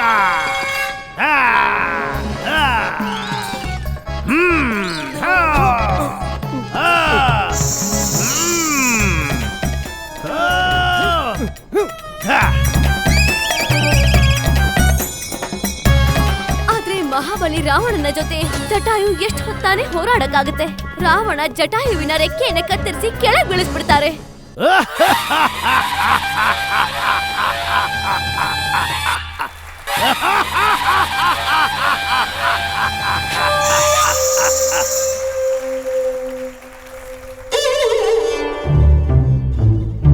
ಶ್ರೀರಾಮ ಮತ್ತೆ ಹನುಮಂತನ ಮಿಲನದ ದೃಶ್ಯ ಬರ್ತಾ ಇದೆ.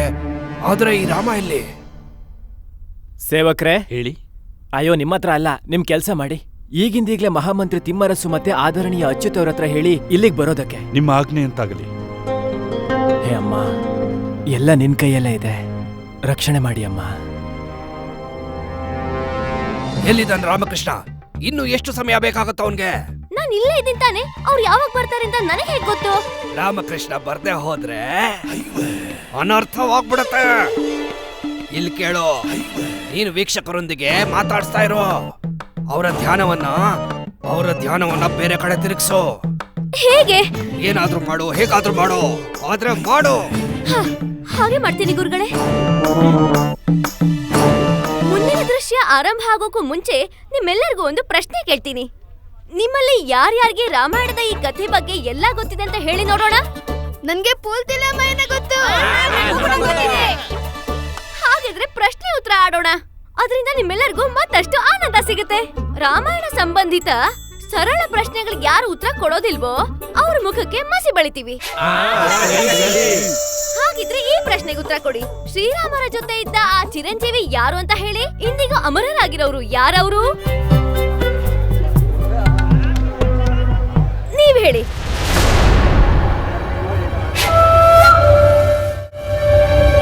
ವಾಯುಪುತ್ರ ಹನುಮಂತ. ಸರಿಯಾದ ಉತ್ತರ. ಎರಡನೇ ಪ್ರಶ್ನೆ, ಸೀತಾ ಮಾತೆಯನ್ನ ಇನ್ನು ಯಾವ ಹೆಸರಿಂದ ಕರೀತಾರೆ? ಬೇಡಮ್ಮ, ನೀವ್ ಬೇಡ. ನಿಮ್ ಉತ್ತರನು ನಾನೇ ಕೊಡ್ಬೇಕಾಗತ್ತಲ್ವಾ? ಅಮ್ಮನ ಹಿಂದೆ ಇರೋ ಹಳದಿ ಸೀರೆ ಅವರು ಉತ್ತರ ಕೊಡ್ಬಹುದು. ವೈದೇಹಿ, ಜಾನಕಿ, ಜನಕಪುತ್ರಿ. ಅಯ್ಯಯ್ಯೋ, ಸಾಕು ಸಾಕು ಸಾಕು. ನೀವ್ ಇಡೀ ರಾಮಾಯಣನ ಹೇಳ್ಬಿಡ್ತೀರಾ ಅನ್ಸುತ್ತೆ.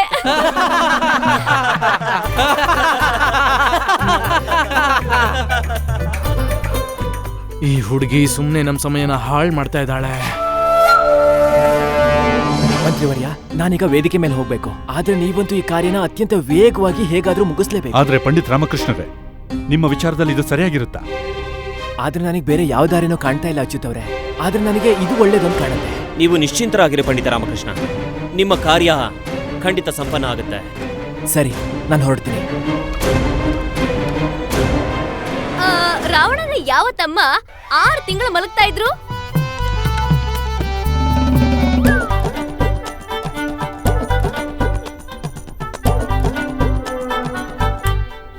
ನೀವ್ ಹೇಳಿ.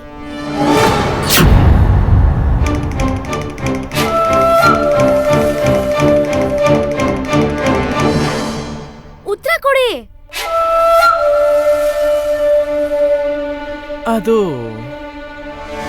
ಅವರ ಹೆಸರೇನಂದ್ರೆ ಹೆಸರು ಮಹಾಭಾರತದಲ್ಲೂ ಇದ್ರು. ಅದು ಪೂಜೆಗಿಡ್ತಾರೆ. ಇಲ್ಲಿದೆ, ಇಲ್ಲಿಗೆ ಬರ್ತಾ ಇಲ್ಲ ಹೆಸರು. ಕುಂಭಕರ್ಣ. ಕುಂಭಕರಣ್ ಅದೇನ? ಹಾ, ಪೂಜೆಲಿಡ್ತಾರೆ. ಕರಣ್ ಮಹಾಭಾರತದಲ್ಲಿದ್ರು. ಕುಂಭಕರಣ್. ಅಯ್ಯೋ, ನಿಮಗಿಷ್ಟು ಗೊತ್ತಿಲ್ವಾ? ಯಾರ್ ನೀವು? ಯಾವ ಗ್ರಾಮದವರು?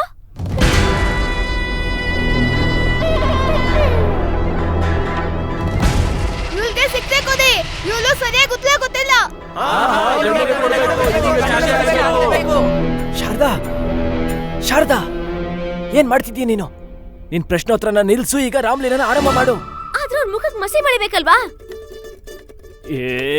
ಅದನ್ನೆಲ್ಲ ರಾಮ್ಲೀಲಾ ಆದ್ಮೇಲೆ ಮಾಡು. ಈಗ ನನ್ ದೃಶ್ಯನ ಆರಂಭ ಮಾಡು, ಬೇಗ. ದರ್ಶಕರೇ, ಈಗ ನಾಟಕನ ಮತ್ತೆ ಪ್ರಾರಂಭ ಮಾಡೋಣ. ಈಗ ರಾಮಾಯಣದ ಮುಂದಿನ ದೃಶ್ಯವನ್ನ ಆರಂಭಿಸೋಣ. ರಾವಣ ಸೀತಾಮಾತೆಯನ್ನ ಅಪಹರಿಸಿದಾಗ ಶ್ರೀರಾಮ ಕೊರಗಿ ಕೊರಗಿ ದುಃಖಿತರಾಗ್ಬಿಟ್ಟಿದ್ರು. ಈಗ ಅವರು ಹನುಮಂತನನ್ನ ಋಷಿಮುಖ ಪರ್ವತದಲ್ಲಿ ಭೇಟಿ ಆಗ್ತಾರೆ. ಈಗ ಹನುಮಂತ ಬ್ರಾಹ್ಮಣನ ರೂಪದಲ್ಲಿ ರಾಮ ಲಕ್ಷ್ಮಣರನ್ನ ಪರೀಕ್ಷೆ ಮಾಡ್ತಾರೆ.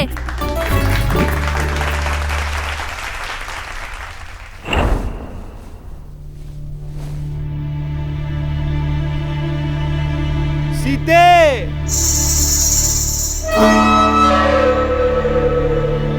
ಸೀತೆ,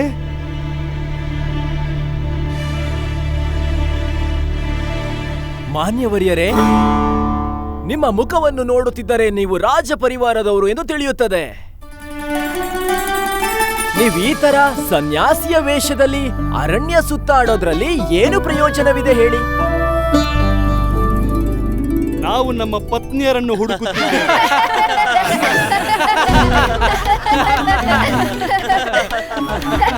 ಮಹಾಪ್ರಭು, ಪತ್ನಿಯರಲ್ಲ, ಪತ್ನಿ ಪತ್ನಿ. ನಾವು ನಮ್ಮ ಪತ್ನಿಯನ್ನು ಹುಡುಕುತ್ತಿದ್ದೇವೆ. ಹೌದಾ? ಮಹಾಪಾಪಿ ರಾವಣ ಅವರನ್ನು ಅಪಹರಿಸಿದ್ದಾನೆ. ಓಹೋ, ಪ್ರಿಯ ಹನುಮಂತ, ನಿಮಗೆ ಗೊತ್ತಿದೆಯೇ ಅವರು ಯಾವ ದಿಕ್ಕಿನಲ್ಲಿ ಹೋದರು ಎಂದು? ನಿಮಗೆ ನನ್ ವಿಚಾರ ಎಲ್ಲ ಹೇಗ್ ಗೊತ್ತಾಯ್ತು? ನಾನಂತೂ ನಿಮಗೆ ನನ್ನ ಪರಿಚಯನೇ ಮಾಡ್ಕೊಂಡಿಲ್ಲ. ನಿಮ್ಮ ಹಾವಭಾವವೇ ಹೇಳುತ್ತದೆ. ನೀವು 4 ವೇದಗಳು, 18 ಉಪನಿಷತ್ತುಗಳು ಹಾಗೂ ಪುರಾಣಗಳ ಜ್ಞಾನಿ ಹನುಮಂತನೇ ಎಂದು.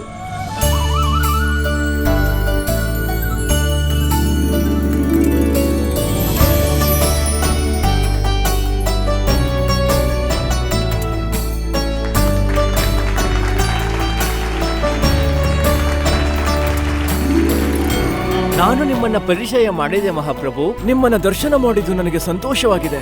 ನೀವು ಮನುಷ್ಯರಲ್ಲೇ ಶ್ರೇಷ್ಠ ಮಾನವ, ಅಸ್ತ್ರ ಶಸ್ತ್ರದ ಜ್ಞಾನಿ, ಧರ್ಮ ರಕ್ಷಕ, ಮರ್ಯಾದಾ ಪುರುಷೋತ್ತಮ ಶ್ರೀರಾಮಚಂದ್ರ.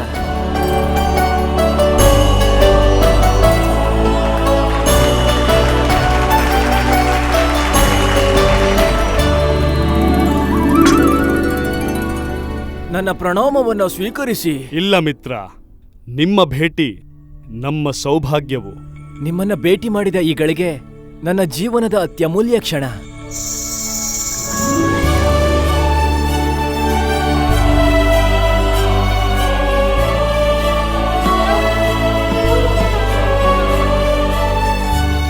ಪಂಡಿತ ರಾಮಕೃಷ್ಣ,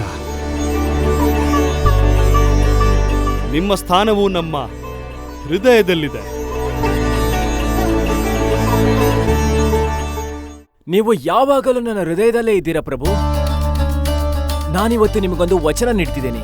ನಿಮ್ಮ ಮೇಲೆ ಯಾರು ದಾಳಿ ಮಾಡಿದ್ರೋ ಅವರ ಪ್ರಹಾರ ನಿಮ್ಮವರೆಗೂ ತಲುಪೋದಕ್ಕೆ ನಾನ್ ಬಿಡಲ್ಲ. ನಮಗೆ ಆಶಯವಷ್ಟೇ ಅಲ್ಲ, ಸಂಪೂರ್ಣ ವಿಶ್ವಾಸವಿದೆ.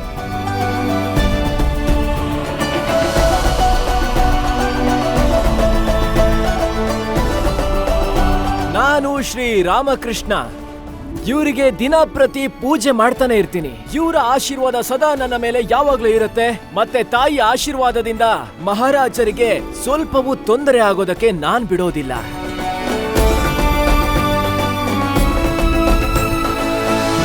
ಮೂರು ಲೋಕದ ಯಾರೇ ಆಗಿರ್ಲಿ, ಯಾರೇ ಮಹಾರಾಜರ ಶತ್ರು ಆಗಿರ್ಲಿ, ಅವರು ಮಹಾರಾಜರನ್ನ ತಲುಪುವ ಮೊದಲು ನನ್ನ ಪ್ರಾಣನ ದಾಟ್ಕೊಂಡು ಹೋಗ್ಬೇಕು. ಪವನ ಪುತ್ರ ಹನುಮಂತನಿಗೆ, ಪವನ ಪುತ್ರ ಹನುಮಂತನಿಗೆ, ಪವನ ಪುತ್ರ ಹನುಮಂತನಿಗೆ, ಪವನ ಪುತ್ರ ಹನುಮಂತನಿಗೆ.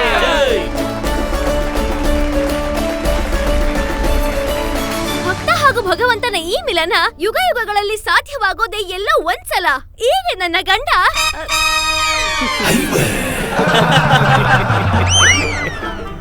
ಅರ್ಥಾತ್ ಶ್ರೀ ಬಜರಂಗಬಲಿ ಹೊರಟಿದ್ದಾರೆ ಲಂಕೆಗೆ ರಾಮನ ಶಕ್ತಿ ಬಗ್ಗೆ ತಿಳಿಸೋಕೆ ರಾವಣನಿಗೆ. ನಮಗೆ ನಂಬಿಕೆ ಬರುತ್ತಿಲ್ಲ. ನೀನೇನಾ ನಮ್ಮ ಲಂಕಾ ನಗರಿಯಲ್ಲಿ ಸಮಸ್ಯೆ ಉಂಟು ಮಾಡಿರೋದು? ನಿನ್ನ ಈ ಸಾಹಸ ಈ ಲಂಕಾಧಿಪತಿ ರಾವಣನನ್ನ ಏನೂ ಮಾಡೋದಿಕ್ಕಾಗಲ್ಲ. ಸಮಸ್ಯೆ ನಿನ್ನದಲ್ಲ, ವಾನರ ಅಲ್ವಾ ನೀನು?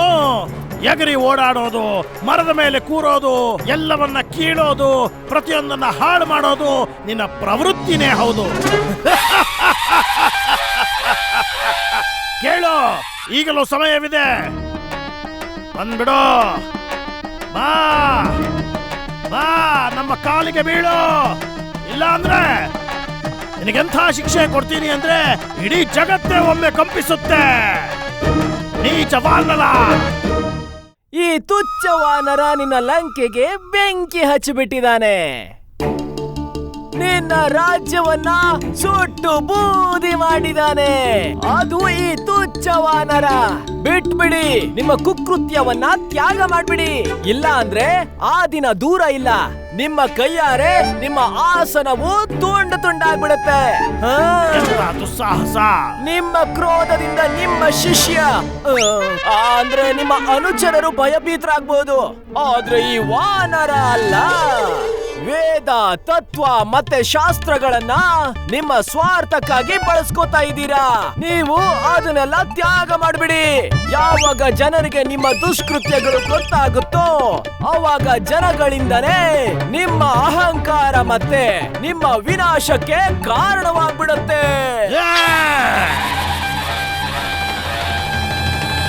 ಏನನ್ಕೊಂಡಿದ್ಯಾ ನೀನು ಪಂಡಿತ ಹನುಮಂತ?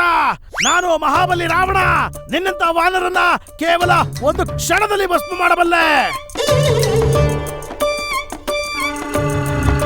ನಾನ್ ನಿಮ್ಮ ರಾಜ್ಯಕ್ಕೆ ಬಂದ್ಕೊಂಡು ನಿಮಗೆ ಇಷ್ಟೊಂದು ತೊಂದರೆ ಕೊಡ್ತಿದ್ದೀನಿ ಅಂದ್ರೆ ನಿಮ್ ಕೈಲಿ ಏನು ಮಾಡಕ್ಕಾಗಲ್ಲ. ಸುಮ್ಮನೆ ಬಾಯಿ ಮುಚ್ಚು ಪಂಡಿತ. ಇದು ನಿನಗೆ ಕೊನೆಯ ಎಚ್ಚರಿಕೆ ದುರಾಚಾರಿ ರಾವಣ. ನಾನು ಶ್ರೀರಾಮ ಭಕ್ತ ಹನುಮ ನಿನ್ನ ಅಹಂಕಾರ, ನಿನ್ನ ಶಕ್ತಿ ಮತ್ತೆ ನಿಮ್ಮ ಸಾಮ್ರಾಜ್ಯದಲ್ಲಿರೋ ಎಲ್ಲವನ್ನ ಭಸ್ಮ ಮಾಡ್ಬಿಡ್ತೀನಿ. ಅವಾಗ ನಿಮ್ಗೆ ಗೊತ್ತಾಗುತ್ತೆ ಯಾರ್ದು ಎಷ್ಟು ಸಾಮರ್ಥ್ಯ ಇದೆ ಅಂತ. ಆ ಸಮಯದವರೆಗೂ ನೀನು ಜೀವಂತವಾಗಿರೋದಿಲ್ಲ ಪಂಡಿತ ವಾನರ.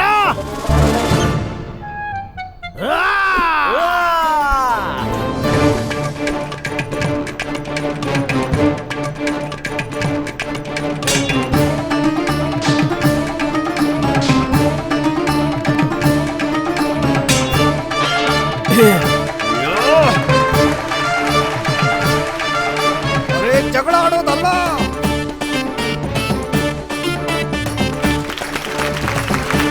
ಮುಂದಿನ ಕಾರ್ಯಕ್ರಮ ರಾವಣ ದಹನ.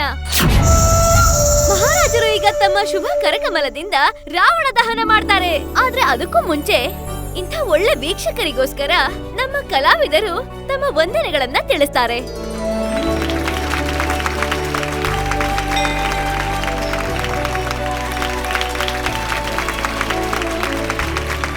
ಮಹಾರಾಜ ಕೃಷ್ಣದೇವರಾಯರಿಗೆ, ಮಹಾರಾಜ ಕೃಷ್ಣದೇವರಾಯರಿಗೆ.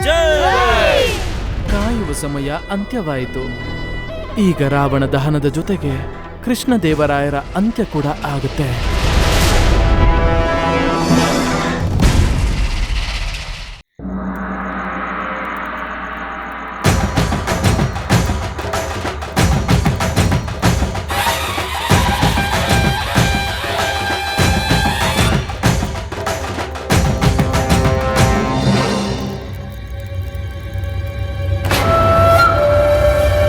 ಈ ರಾಮಕೃಷ್ಣ ಏನ್ ಮಾಡ್ತಿದ್ದಾನೆ? ಏನ್ ಬೇಕಾದ್ರೂ ಮಾಡ್ಕೋ, ಇವತ್ತು ಕೃಷ್ಣದೇವರಾಯರನ್ನ ಕಾಪಾಡೋಕ್ಕಾಗುದಿಲ್ಲ.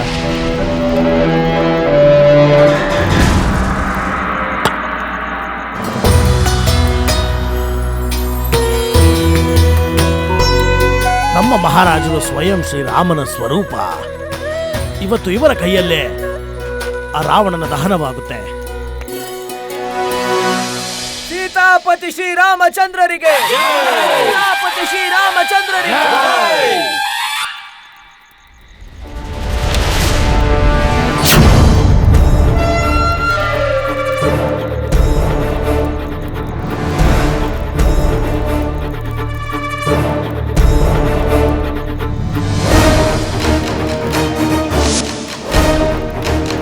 ಈಗ ನಡೆಯಲಿದೆ ರಾವಣ ದಹನ. ಇದು ಕೃಷ್ಣದೇವರಾಯರ ಕೊನೆಯ ರಾಮಲೀಲೆ.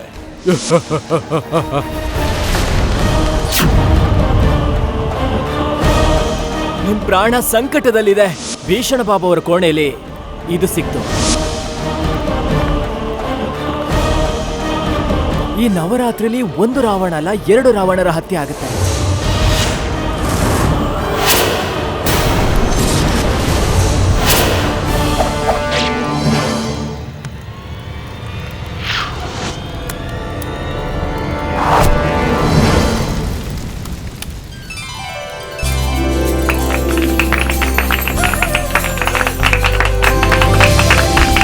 ಸೀತಾಪತಿ ಶ್ರೀರಾಮಚಂದ್ರರಿಗೆ, ಶ್ರೀರಾಮಚಂದ್ರರಿಗೆ, ಸೀತಾಪತಿ ಶ್ರೀರಾಮಚಂದ್ರರಿಗೆ.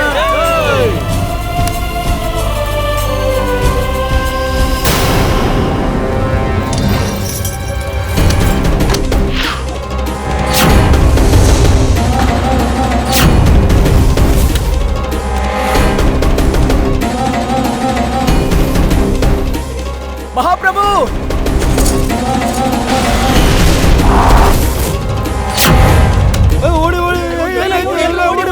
ಮಹಾಪ್ರಭು, ನಿಮ್ಗೇನು ಆಗಿಲ್ಲ ಅಲ್ವಾ?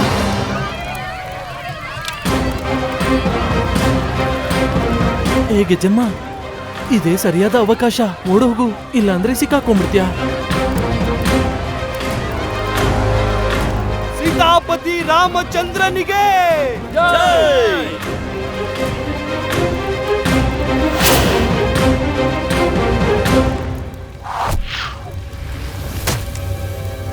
ಶ್ರೀರಾಮಚಂದ್ರ ಪ್ರಭುವಿಗೆ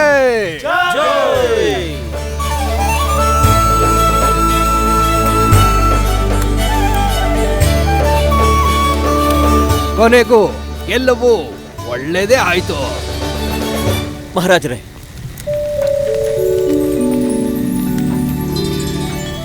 ಏನಾಯ್ತು? ಅಲ್ಲಿಂದ ಬಾಣ ಎಲ್ಲ ಹೇಗ್ ಬಂತು?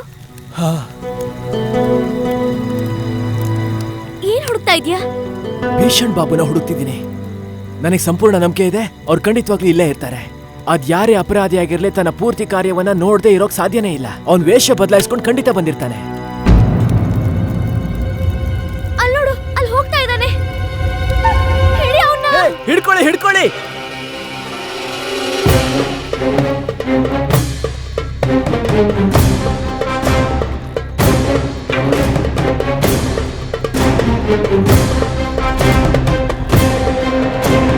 ಏನ್ ಅನ್ಕೊಂಡಿದ್ದೆ? ಶಿಕ್ಷೆಯಿಂದ ತಪ್ಪಿಸ್ಕೋಬಹುದು ಅನ್ಕೊಂಡಿದ್ದ? ಶಿಕ್ಷೆ?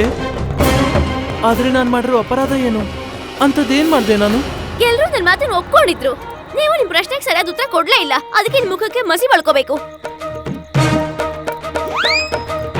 ಎತ್ಕೊಳ್ಳಿ. ಏನ್ ಎತ್ಕೋಬೇಕು? ಮಸಿ ಬಟ್ಲನ್ನ ತಗೊಂಡು ಅವ್ರ ಮುಖಕ್ಕೆ ಮಸಿ ಬಳಿ.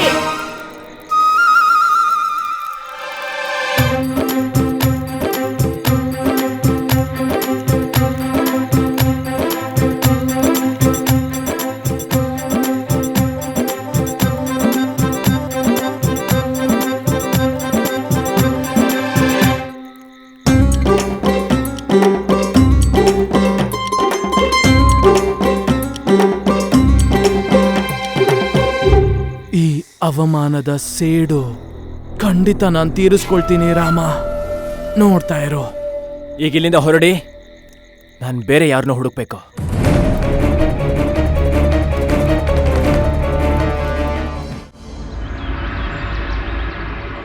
ನಮಗೆ ಗೊತ್ತಿಲ್ಲ ನಾವು ಶ್ರೀರಾಮಚಂದ್ರನ ಪಾತ್ರ ಚೆನ್ನಾಗಿ ನಿಭಾಯಿಸಿದೆವೋ ಇಲ್ಲವೋ ಎಂದು. ಆದರೆ ಇದು ನಿಶ್ಚಯವಾಗಿ ಗೊತ್ತು, ಪವನ ಪುತ್ರ ಹನುಮಂತನ ಪಾತ್ರ ಪಂಡಿತ ರಾಮಕೃಷ್ಣ ಸಂಪೂರ್ಣ ನಿಷ್ಠೆಯಿಂದ ನಿಭಾಯಿಸಿದ್ದಾರೆ.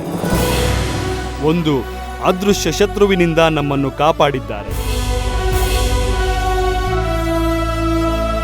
ಪಂಡಿತ ರಾಮಕೃಷ್ಣ, ನೀವು ನಿಮ್ಮ ಬುದ್ಧಿವಂತಿಕೆ ಹಾಗೂ ದೂರದರ್ಶಿತ್ವದಿಂದ ಶತ್ರುವಿನ ಆಕ್ರಮಣವನ್ನು ವಿಫಲ ಮಾಡಿದ್ದೀರಿ. ಪ್ರಶಂಸನೀಯದ್ದು ಈ ವಿಷಯ.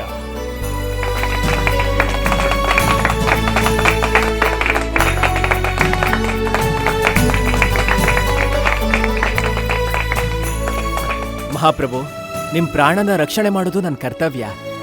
ನಾನು ಕೇವಲ ನನ್ನ ಕರ್ತವ್ಯನ ಪೂರ್ಣ ಮಾಡಿದೆ. ಇದು ನಿಮ್ಮ ವಿನಮ್ರತೆಯು ಪಂಡಿತ ರಾಮಕೃಷ್ಣ.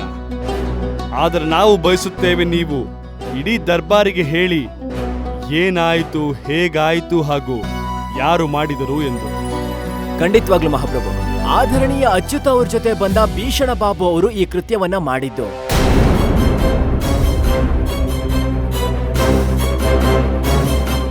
ಭೀಷಣ ಬಾಬು ಪಕ್ಕದ ರಾಜ್ಯದ ಗೂಢಚಾರಿ ಆಗಿದ್ದಾರೆ. ನಮಗ್ ಗೊತ್ತಿಲ್ಲ ಅವರು ಯಾವ ರೀತಿ ದಾಳಿ ಮಾಡೋದಕ್ಕೆ ತಯಾರು ಮಾಡಿದ್ದಾರೆ, ಆದ್ರೆ ಅವರು ತುಂಬಾನೇ ಬುದ್ಧಿವಂತ ಗೂಢಚಾರಿ. ಅದೇ ತರ ರಾವಣನ ಪ್ರತಿಮೆಯಲ್ಲಿ ಒಂದು ಯಂತ್ರವನ್ನ ಇಟ್ಟಿದ್ರು, ಅದ್ರಿಂದ ನಿಮ್ ಮೇಲೆ ಬಾಣಗಳ ದಾಳಿ ಕೂಡ ಆಗಿತ್ತು.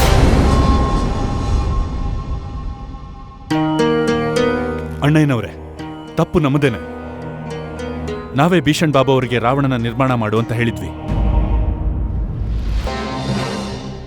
ನಾನು ಭೀಷಣ ಬಾಬು ಅವರ ಕೋಣೆಗೆ ಹೋದಾಗ ಅಲ್ಲಿ ಬಿಲ್ಲಿನಿಂದ ಚುಚ್ಚಿದ ಗೊಂಬೆ ಸಿಕ್ತೋ, ಅವಾಗ ಭೀಷಣ ಬಾಬು ಅವರು ರಾಜ್ಯದಿಂದ ಓಡ್ ಹೋಗಿದ್ರು. ಅವರು ರಾಜ್ಯ ಬಿಟ್ಟು ಓಡು ಹೋದ್ಮೇಲೆ ನನಗೆ ಪೂರ್ತಿ ವಿಶ್ವಾಸ ಬಂತು ಮಹಾಪ್ರಭು, ನಿಮ್ಮ ಪ್ರಾಣಕ್ಕೆ ಕುತ್ತಿದೆ ಅಂತ. ಮತ್ತೆ ನಿಮಗೆ ಪ್ರಾಣ ಬೆದರಿಕೆ ಬಂದ ಪತ್ರವನ್ನ ಮತ್ತೆ ಮತ್ತೆ ಧ್ಯಾನ ಕೊಟ್ಟು ಓದಿದಾಗ ಅದ್ರಲ್ಲಿ ಬರ್ದಿತ್ತು ಈ ನವರಾತ್ರಿಲಿ ಒಂದಲ್ಲ 2 ರಾವಣರ ಹತ್ಯೆ ಆಗತ್ತೆ ಅಂತ. ಆಗ ನಮಗೆ ಅರ್ಥ ಆಯ್ತು ನಿಮ್ಮ ಮೇಲೆ ದಾಳಿ ಮಾಡೋದಕ್ಕೆ ರೂಪಿಸಿರುವ ತಂತ್ರ ರಾವಣನ ಪ್ರತಿಮೆಲಿದೆ ಅಂತ. ರಾವಣನ ಪ್ರತಿಮೆನ ಗಮನ ಕೊಟ್ಟು ನೋಡಿದಾಗ ನನಗೆ ಆ ಯಂತ್ರದ ಬಗ್ಗೆ ಗೊತ್ತಾಯ್ತು. ಮತ್ತೆ ರಾವಣನ ಹತ್ಯೆ ಮಾಡೋದು ಅವಶ್ಯಕತೆ ಇತ್ತು, ಮತ್ತೆ ನಿಮ್ಮ ರಕ್ಷಣೆನೂ ಕೂಡ. ಮತ್ತೆ ನಾನು ಮಂತ್ರಿವರ್ಯ ತಿಮ್ಮರಸು, ಆದರಣೀಯ ಅಚ್ಯುತ ದೇವ್ ಅವ್ರ ಜೊತೆ ಸೇರ್ಕೊಂಡು ಈ ಪೂರ್ತಿ ಯೋಜನೆ ಮಾಡಿದ್ವಿ. ಮಂತ್ರಿವರ್ಯ, ರಾವಣನ ದಹನ ಆಗ್ಬೇಕಾದ್ರೆ ಮಹಾರಾಜರ ಮೇಲೆ ದಾಳಿ ಆಗತ್ತೆ. ಅದಕ್ಕೆ ಈ ರಾಜ್ಯದ ಸರ್ವಶ್ರೇಷ್ಠ ತಂತ್ರಜ್ಞರನ್ನ ಇಲ್ಲಿ ಕರೆಸಿ. ಆಗ್ಲಿ ಪಂಡಿತ ರಾಮಕೃಷ್ಣ, ನಾನು ಈಗ್ಲೇ ಎಲ್ಲ ವ್ಯವಸ್ಥೆ ಮಾಡ್ತೀನಿ. ಮತ್ತೆ ಈ ತಂತ್ರದಿಂದ ಮಹಾರಾಜರ ಮೇಲೆ ಆಗುವಂತಹ ದಾಳಿಯನ್ನ ತಪ್ಪಿಸಬಹುದು. ಮಹಾರಾಜರ ರಕ್ಷಣೆಗೋಸ್ಕರ ನಿಮ್ ಸಹಾಯ ಅಗತ್ಯ ಇದೆ. ನಾನೇನು ಸಹಾಯವನ್ನು ಮಾಡಲಿ? ಸರಿ, ಇಲ್ಲಿ ನೋಡಿ, ನೀವು ಈ ಗೊಂಬೆ ಇರೋ ತರಾನೇ ಒಂದು ತಂತ್ರವನ್ನ ರೂಪಿಸಬೇಕು. ನೀವು ಮಹಾರಾಜರ ರಥದ ಕೆಳಗಡೆ ಇದೇ ತರದ ಒಂದು ಶಕ್ತಿಶಾಲಿ ವಸ್ತುಗಳನ್ನಿಡಿ. ಇಲ್ಲಿ ನೋಡಿ, ಇದರ ಒಂದು ಭಾಗ ಹಗ್ಗದಿಂದ ಕಟ್ಟಬೇಕು, ಮತ್ತೆ ಹಗ್ಗದ ಇನ್ನೊಂದು ತುದಿ ನನ್ನ ಕೈಯಲ್ಲಿರತ್ತೆ. ಯಾವಾಗ ಮಹಾರಾಜ ಮೇಲೆ ಆಕ್ರಮಣ ಆಗುತ್ತೋ ನಾನಾವಾಗ ಅದನ್ನ ಎಳಿತೀನಿ, ಆಗ ಮಹಾಪ್ರಭು ಈ ಪಟ್ಟಿಯ ಮೇಲೆ ನಿಂತ್ಕೊಂಡಿರ್ತಾರೆ. ಇದರ ಸಹಾಯದಿಂದ ಮಹಾರಾಜರು ಜಿಗಿಬಹುದು. ಮಹಾರಾಜರು ಜಿಗಿದಾಗ ಅಲ್ಲಿಂದ ದಾಳಿ ಆಗೋ ಬಾಣಗಳಿಂದ ಅವರು ತಪ್ಪಿಸ್ಕೋತಾರೆ. ಪಂಡಿತ ರಾಮಕೃಷ್ಣರೇ, ನಿಮ್ಮ ಯೋಜನೆ ಚೆನ್ನಾಗಿದೆ. ಸರಿ, ನಿಮಗೆ ಗೊತ್ತಾಯ್ತಾ ನೀವೇನ್ ಮಾಡ್ಬೇಕು ಅಂತ? ನನಗೆ ಗೊತ್ತಾಯ್ತು. ಮಂತ್ರಿವರ್ಯ, ನೀವು ಮಹಾರಾಜರಿಗೆ ಪೂರ್ತಿ ಉಪಾಯ ಹೇಳಿ, ಮತ್ತೆ ಅವರು ತಯಾರಾಗೋಕು ಹೇಳಿ. ಸರಿ.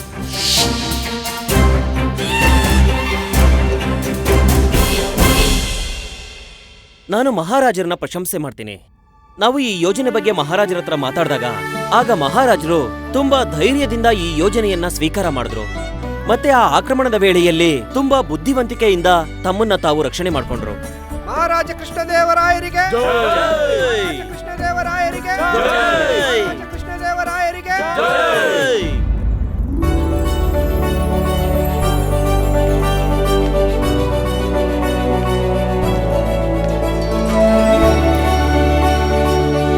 ನಮ್ಮ ಪ್ರಾಣ ರಕ್ಷಣೆಯ ಸಂಪೂರ್ಣ ಶ್ರೇಯಸ್ಸು ಪಂಡಿತ ರಾಮಕೃಷ್ಣರಿಗೆ ಹೋಗುತ್ತದೆ.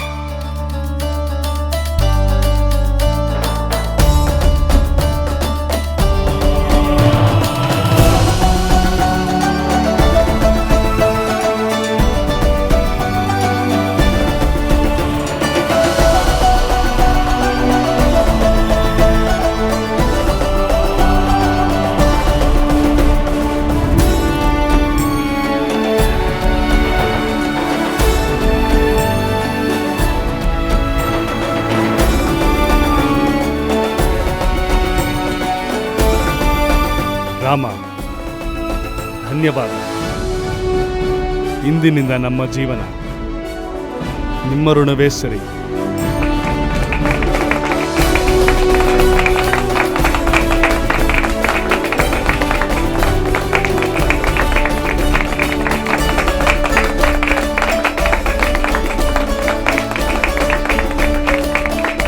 ಮಹಾರಾಜ ಕೃಷ್ಣದೇವರಾಯರಿಗೆ, ಮಹಾರಾಜ ಕೃಷ್ಣದೇವರಾಯರಿಗೆ, ಮಹಾರಾಜ ಕೃಷ್ಣದೇವರಾಯರಿಗೆ, ಮಹಾರಾಜ ಕೃಷ್ಣದೇವರಾಯರಿಗೆ, ಮಹಾರಾಜ ಕೃಷ್ಣದೇವರಾಯರಿಗೆ.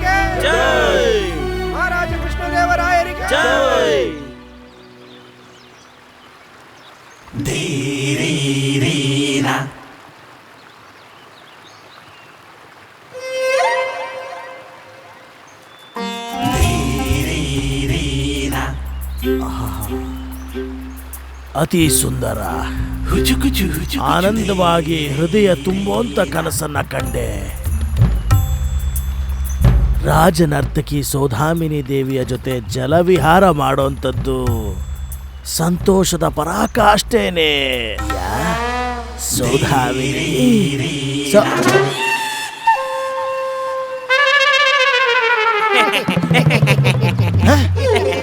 ಧನಿಮನಿ, ನನ್ನ ಸ್ವಪ್ನದ ಜಲವಿಹಾರದಲ್ಲಿ ಧನಿಮನಿ ಕಾಣಿಸ್ತಾ ಇದ್ದಾರಲ್ಲ, ಸರ್ವನಾಶ. ಎಷ್ಟು ಹಾಳು ಮಾಡ್ಬಿಟ್ರು ಇವ್ರು ನನ್ನ ಕನಸನ್ನ. ಗುರುಗಳೇ, ಓ ಗುರುಗಳೇ, ಹೇಗನ್ನಿಸ್ತಾ ಇದೆ? ಆನಂದ ಆಗ್ತಿದೆ ಅಲ್ವಾ ಗುರುಗಳೇ? ಆನಂದ ಆಗ್ತಿದೆ ತಾನೇ? ಹೋಗಿ ಹೋಗಿ, ನನ್ನ ಕನಸಿಂದ ನೀವಿಬ್ರು ಆಚೆ ಹೋಗಿ. ಕನಸ? ಏ ಮಣಿ, ಮುದ್ಕ ಇನ್ನೂ ಅನ್ಕೋತಾ ಇದ್ದಾನೆ, ಅವ್ನು ಇನ್ನೂ ಕನ್ಸ್ ಕಾಣ್ತಾ ಇದ್ದಾನೆ ಅಂತ. ಗುರುಗಳೇ, ಇದು ಕನಸಲ್ಲ, ನನಸು. ನೋಡಿ ನೋಡಿ.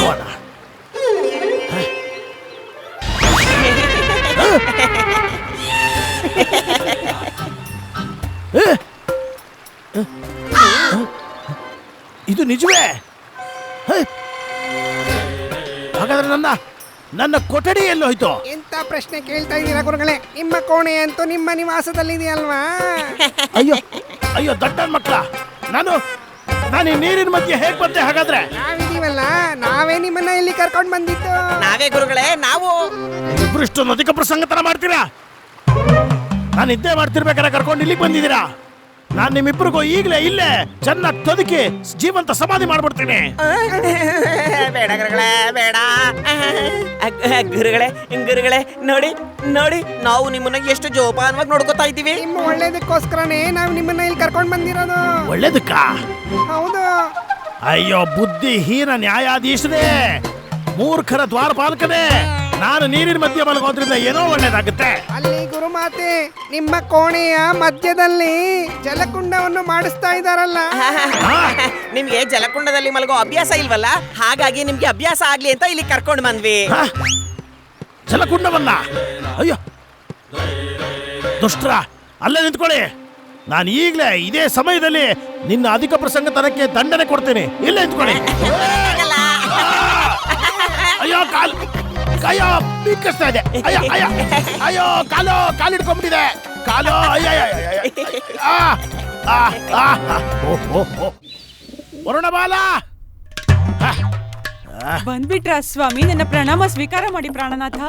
ಪ್ರಾಣನಾಥನೇ? ಪ್ರಾಣನಾಥ ಅಂತೆ.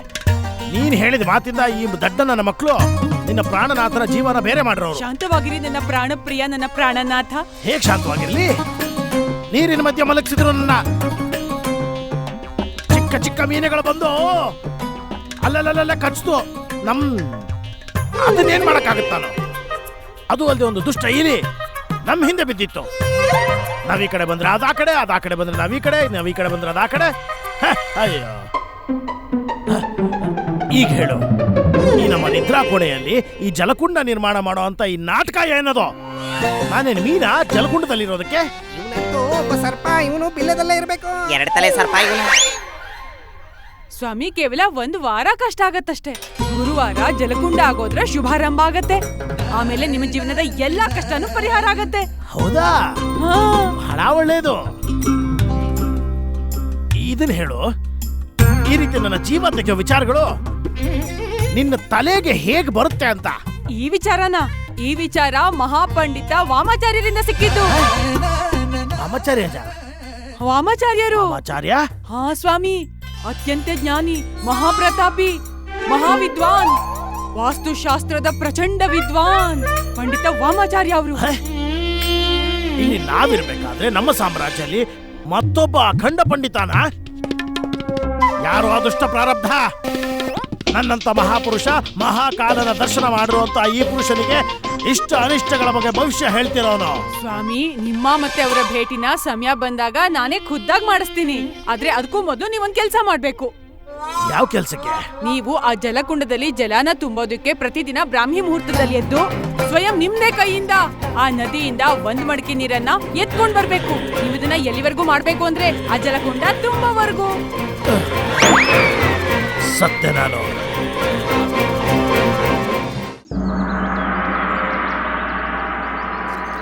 ಸೂರ್ಯಾಯ ನಮಃ ಓಂ ಸೂರ್ಯಾಯ ನಮಃ ಓಂ ಸೂರ್ಯಾಯ ನಮಃ ಓಂ ಸೂರ್ಯಾಯ ನಮಃ. ಓ ಶಾರದಾದೇವಿ ಅವರೇ, ಏನ್ ಮಾಡ್ತಿದ್ದೀರಾ? ಎತ್ಕೋ. ಈ ಕಲ್ಲು ತುಂಬಾ ಭಾರ ಇದ್ದಂಗಿದೆ, ಸೊಂಟ ಮುರಿದು ಹೋಗ್ಬೋದು. ನಿನ್ನ ಪ್ರಶ್ನೆಗಳ ಕುಕ್ಕೆ ನೆತ್ಕೊಂಡು ಇಲ್ಲಿಂದ ಹೋಗ್ತಾ ಇರು. ನಾನು ಸೂರ್ಯ ವಂದನೆನ ಭಂಗ ಮಾಡ್ಬೇಡ.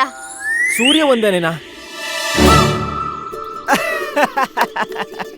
ನನ್ಗನ್ಸುತ್ತೆ ಸೂರ್ಯದೇವ ಪಶ್ಚಿಮ ದಿಕ್ಕಿನಿಂದ ಹುಟ್ಟಿದ್ದಾನೆ ಅಂತ.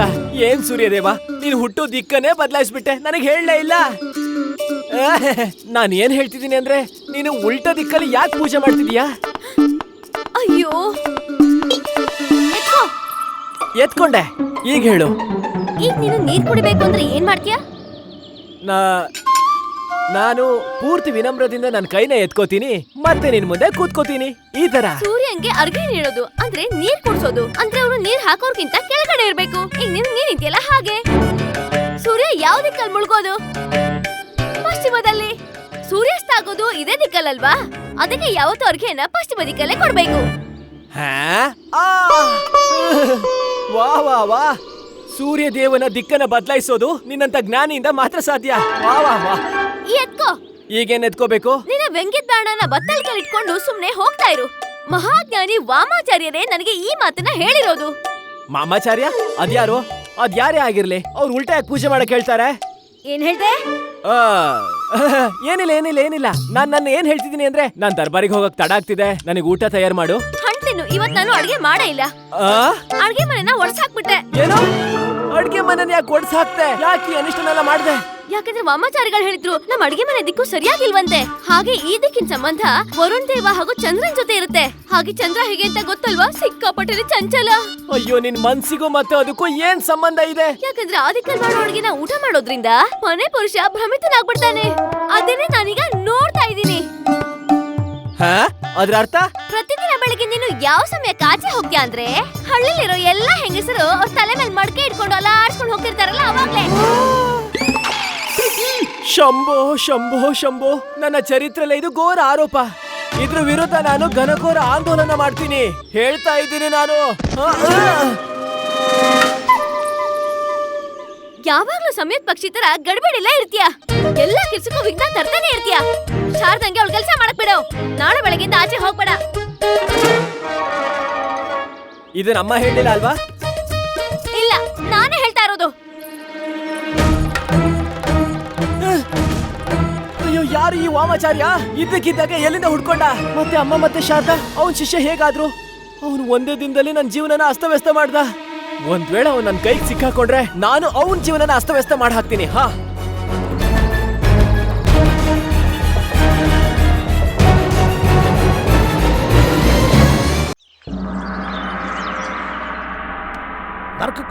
ನರಕಕ್ಕೆ ಹೋಗ್ತಾನೆ ಈ ವಾಮಾಚಾರ್ಯ. ನನಗೆ ತಲೆ ಕೆಡಿಸ್ತಾ ಇದ್ದಾನೆ. ನನಗೆ ಒಂದ್ ವೇಳೆ ನನ್ನ ಕೈಗೆ ಸಿಕ್ಕರೆ ಶಾಪ ಕೊಟ್ಟು ಹಂಗೆ ಭಸ್ಮ ಮಾಡ್ಬಿಡ್ತೀನಿ.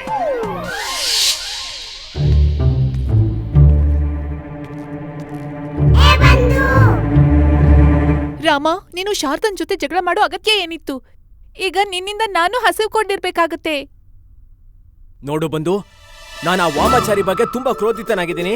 ಮತ್ತೆ ನನಗೆ ಸಿಟ್ಟು ಬರಿಸ್ಬೇಡ ನೀನು. ಒಂದ್ ವೇಳೆ ಆ ದುಷ್ಟ ನನ್ನ ಕೈಗೆ ಸಿಕ್ಕಾಕೊಂಡ್ರೆ ನನ್ನಿಂದ ಅವನನ್ನ ಯಾರು ರಕ್ಷಣೆ ಮಾಡೋಕ್ಕಾಗೋದಿಲ್ಲ.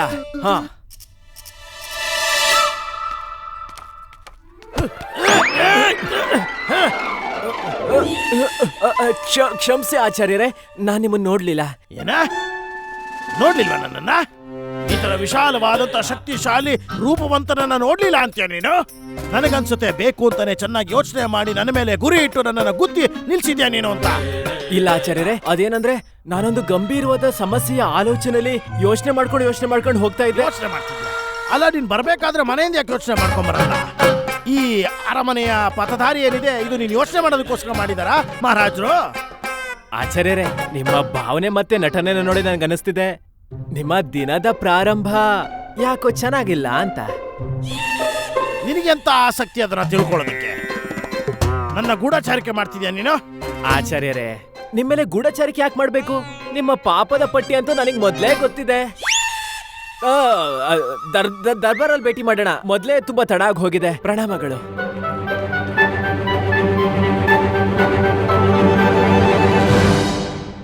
ಪಂಡಿತ ರಾಮಕೃಷ್ಣ, ಸಮಯ ಬರಲಿ ಇರು, ನಿನ್ನನ್ನಂತೂ ಖಂಡಿತ ಬಿಡಲ್ಲ.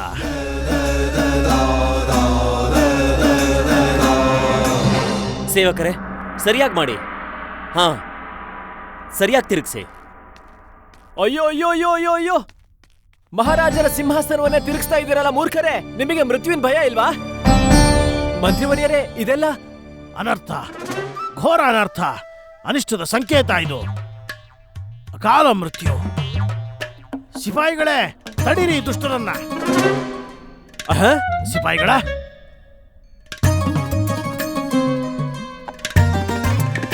ಮಂತ್ರಿವರ್ಯರೇ, ರಾಜ ದರ್ಬಾರಿನ ಕಾರ್ಯಕ್ರಮ ಹೇಗಾಗತ್ತೆ? ನೋಡಿ, ನಾವು ಇಷ್ಟು ಮಾತ್ರ ಹೇಳ್ಬೋದು. ಈ ಸಿಂಹಾಸನವನ್ನ ತಿರುಗಿಸೋ ಆದೇಶ ನಮಗೆ ಅರಮನೆಯಿಂದ ಬಂದಿದೆ ರಾಮಕೃಷ್ಣ.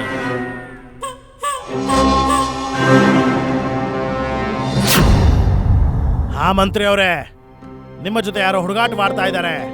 ಈ ವಿಚಾರ ಮಹಾರಾಜರಿಗೇನಾದ್ರೂ ಗೊತ್ತಾದ್ರೆ ಪ್ರಳಯ ಆಗೋಗುತ್ತೆ. ಅನರ್ಥ ಕೆಲಸ ಮಾಡಿದೀರಾ. ಆಚಾರ್ಯರೇ, ನನಗೂ ಗೊತ್ತಿದೆ ಇದು ಸರಿಯಲ್ಲ ಅಂತ. ಆದ್ರೆ ಅರಮನೆಯಿಂದ ಬಂದಿರುವಂತಹ ಆದೇಶವನ್ನ ನಾವು ಉಲ್ಲಂಘನೆ ಮಾಡಕ್ಕಾಗಲ್ಲ. ಇಲ್ಲ ಇಲ್ಲ ಇಲ್ಲ ಇಲ್ಲ ಇಲ್ಲ ಇಲ್ಲ ಆಚಾರ್ಯರೇ, ನನ್ಗನ್ಸುತ್ತೆ ನಾವಿಬ್ರೇ ಸೇರ್ಕೊಂಡು ಸಿಂಹಾಸನ ತಿರುಗಿಸ್ಬೇಕು ಅಂತ. ಮಹಾರಾಜರು ಬರೋ ಸಮಯ ಬೇರೆ ಆಯ್ತು. ಬೇಗ ನಡೀರಿ. ಹಾ,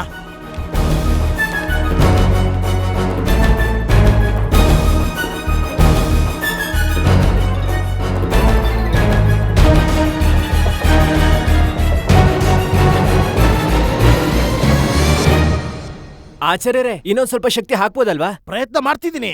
ಇದಕ್ಕಿಂತ ಜಾಸ್ತಿ ಶಕ್ತಿಯನ್ನು ಹಾಕಿದ್ರೆ ನನ್ನ ಅನಿಯಮಿತ ಶಕ್ತಿಯಿಂದ ಈ ರಾಜಸಿಂಹಾಸನ ಮುರಿದು ಹೋಗ್ಬೋದು.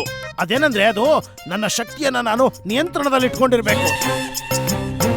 ರಾಜರ ರಾಜ, ಸಮ್ರಾಟರ ಸಮ್ರಾಟ, ನರೇಶರ ನರೇಶ, ಮಹಾಬಲಿ, ಬಾಹುಬಲಿ ಮಹಾರಾಜ ಕೃಷ್ಣದೇವರಾಯರು ಆಗಮಿಸುತ್ತಿದ್ದಾರೆ. ಮಹಾರಾಜ ಕೃಷ್ಣದೇವರಾಯರಿಗೆ ಮಹಾರಾಜ ಕೃಷ್ಣದೇವರಾಯರಿಗೆ ಮಹಾರಾಜ ಕೃಷ್ಣದೇವರಾಯರಿಗೆ ಮಹಾರಾಜ ಕೃಷ್ಣದೇವರಾಯರಿಗೆ ಮಹಾರಾಜ ಕೃಷ್ಣದೇವರಾಯರಿಗೆ. ಇವತ್ತಂತೂ ಶಿಕ್ಷೆ ನಿಶ್ಚಿತ. ಮಹಾರಾಜ ಕೃಷ್ಣದೇವರಾಯರಿಗೆ ಮಹಾರಾಜ ಕೃಷ್ಣದೇವರಾಯರಿಗೆ ಮಹಾರಾಜ ಕೃಷ್ಣದೇವರಾಯರಿಗೆ ಮಹಾರಾಜ ಕೃಷ್ಣದೇವರಾಯರಿಗೆ ಮಹಾರಾಜ ಕೃಷ್ಣದೇವರಾಯರಿಗೆ ಮಹಾರಾಜ ಕೃಷ್ಣದೇವರಾಯರಿಗೆ ಮಹಾರಾಜ ಕೃಷ್ಣದೇವರಾಯರಿಗೆ ಮಹಾರಾಜ ಕೃಷ್ಣದೇವರಾಯರಿಗೆ. ಅರೆ, ನಾವು ಕೂತಾಗಿದೆ. ಅವ್ರು ಕೂತಾಗಿದೆ. ನೀವು ಕೂತ್ಕೊಳ್ಳಿ, ನೀವು ಕೂತ್ಕೊಳ್ಳಿ. ಇಂದಿನ ಸಭೆ ಪ್ರಾರಂಭ ಮಾಡಿ. ಮಹಾರಾಜರೇ, ಕ್ಷಮಿಸಿ ನಮ್ಮನ್ನ. ಈ ಸಿಂಹಾಸನವನ್ನ ಉಲ್ಟಾ ಮಾಡಿರುವಂತ ಕಾರಣ ನಮಗೆ ಗೊತ್ತಾಗ್ತಿಲ್ಲ. ಮತ್ತೇನು ಮಾಡುವುದು ಗುರುವರ್ಯರೇ? ಅರಮನೆ ಒಡೆದು ಹಾಕಿಸಬೇಕೆ? ಅರಮನೆನ ಒಡೆದು ಹಾಕ್ಬೇಕಾ?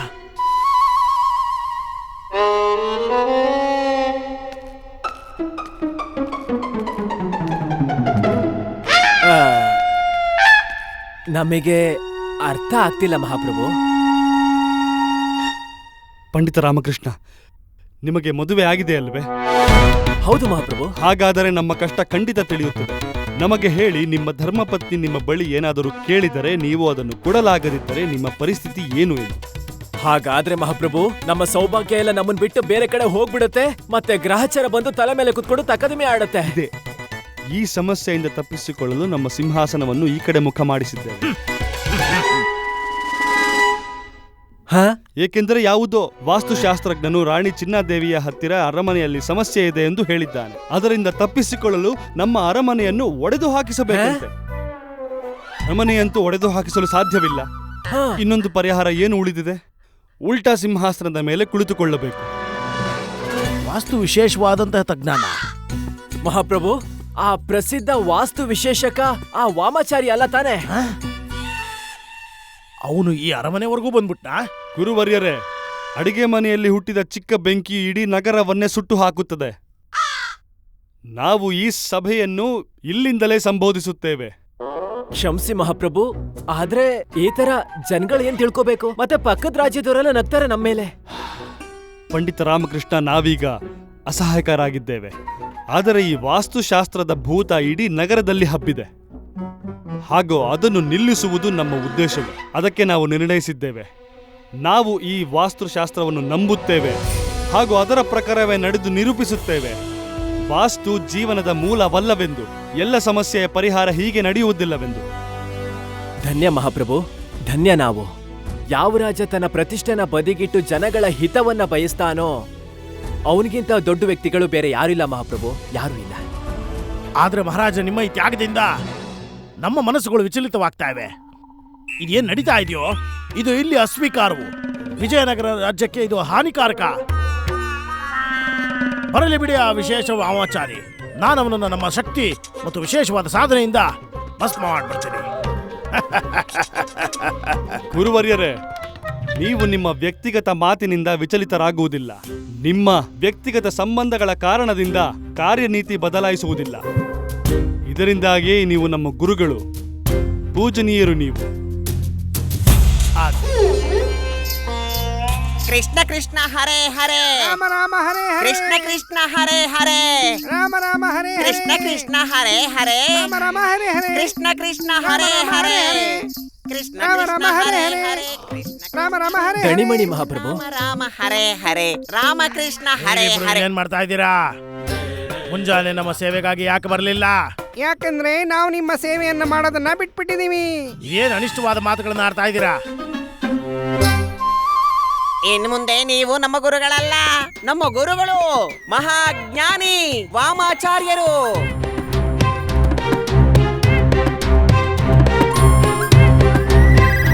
ಅವ್ರು ಬರ್ತಿದ್ದಾರೆ ಅಂತ ನಾವು ನಿಮ್ಗೆ ಶುಭ ಸಂಕೇತ ಕೊಡೋದಿಕ್ ಬಂದಿದ್ದೀವಿ. ಅಜ್ಞಾನಿಗಳಿಗೆ ಜ್ಞಾನ ಕೊಡೋ ದೇವರು, ದುಷ್ಟರ ಪ್ರಾಣ ತೆಗೆಯುವವರು, ಅದ್ಭುತ ವ್ಯಕ್ತಿತ್ವದ ಸ್ವಾಮಿ, ಹಳೆಯ ಎಲ್ಲ ಗುರುಗಳ ಅಧಿಕ ಅಂತರ್ಯಾಮಿ ಆಚಾರ್ಯ ವಾಮಾಚಾರ್ಯರಿಗೆ ಜಯವಾಗಲಿ. ನಾನೋಗಿ ನೋಡ್ಕೊ ಬರ್ತೀನಿ ಮಹಾಪ್ರಭು. ಬಿಟ್ಟು ಬಿಡಿ ಬಿಟ್ಟು ಬಿಡಿ, ಬಿಟ್ಟು ಬಿಡಲೇಬೇಕು, ಬದಲಾಯಿಸಲೇಬೇಕು. ಸಂಸಾರ ಎಂಬುವುದು ಅಜ್ಞಾನಿಗಳ ಸಾಗರ. ಬಿಟ್ಟು ಬಿಡಿ ಬಿಟ್ಟು ಬಿಡಿ, ಬಿಟ್ಟು ಬಿಡಲೇಬೇಕು, ಬದಲಾಯಿಸಲೇಬೇಕು. ಕೆಳಗೆ ಬಿದ್ದವರಂತೂ ಮೇಲೆ ಏಳಲೇಬೇಕು. ಸಂಸಾರ ಎನ್ನುವುದು ಅಜ್ಞಾನಿಗಳ ಸಾಗರ. ಕಿಟಕಿ ಮತ್ತೆ ಬಾಗಿಲಿಗೆ ಅದರದ್ದೇ ಆದ ದಿಕ್ಕಿರುತ್ತೆ. ಬಿಟ್ಟು ಬಿಡಲೇಬೇಕು, ಬದಲಾಯಿಸಲೇಬೇಕು. ಸಂಸಾರ ಎಂಬುವುದು ಅಜ್ಞಾನಿಗಳ ಸಾಗರ. ಅದೇ ಕಣ್ಣು ಮೂಗು ಸಂಸಾರ ಎಂಬುವುದು ಅಜ್ಞಾನಿಗಳ ಸಾಗರ. ಕಿಟಕಿ ಮತ್ತು ಬಾಗಿಲಿಗೆ ಅಂತ ಇರುವುದು. ಬಿಟ್ಟು ಬಿಡಲೇಬೇಕು, ಬದಲಾಯಿಸಲೇಬೇಕು. ಸಂಸಾರ ಎಂಬುವುದು ಅಜ್ಞಾನಿಗಳ ಸಾಗರ. ಈಕೆ ಧ್ವನಿ ಕೂಡ ವರ್ಣಮಾಲಾ ತರಾನೇ ಇದೆ.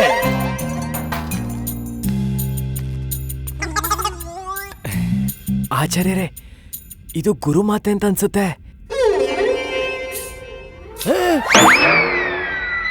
ಇವಳು ವರುಣಮಾಲಾನೆ.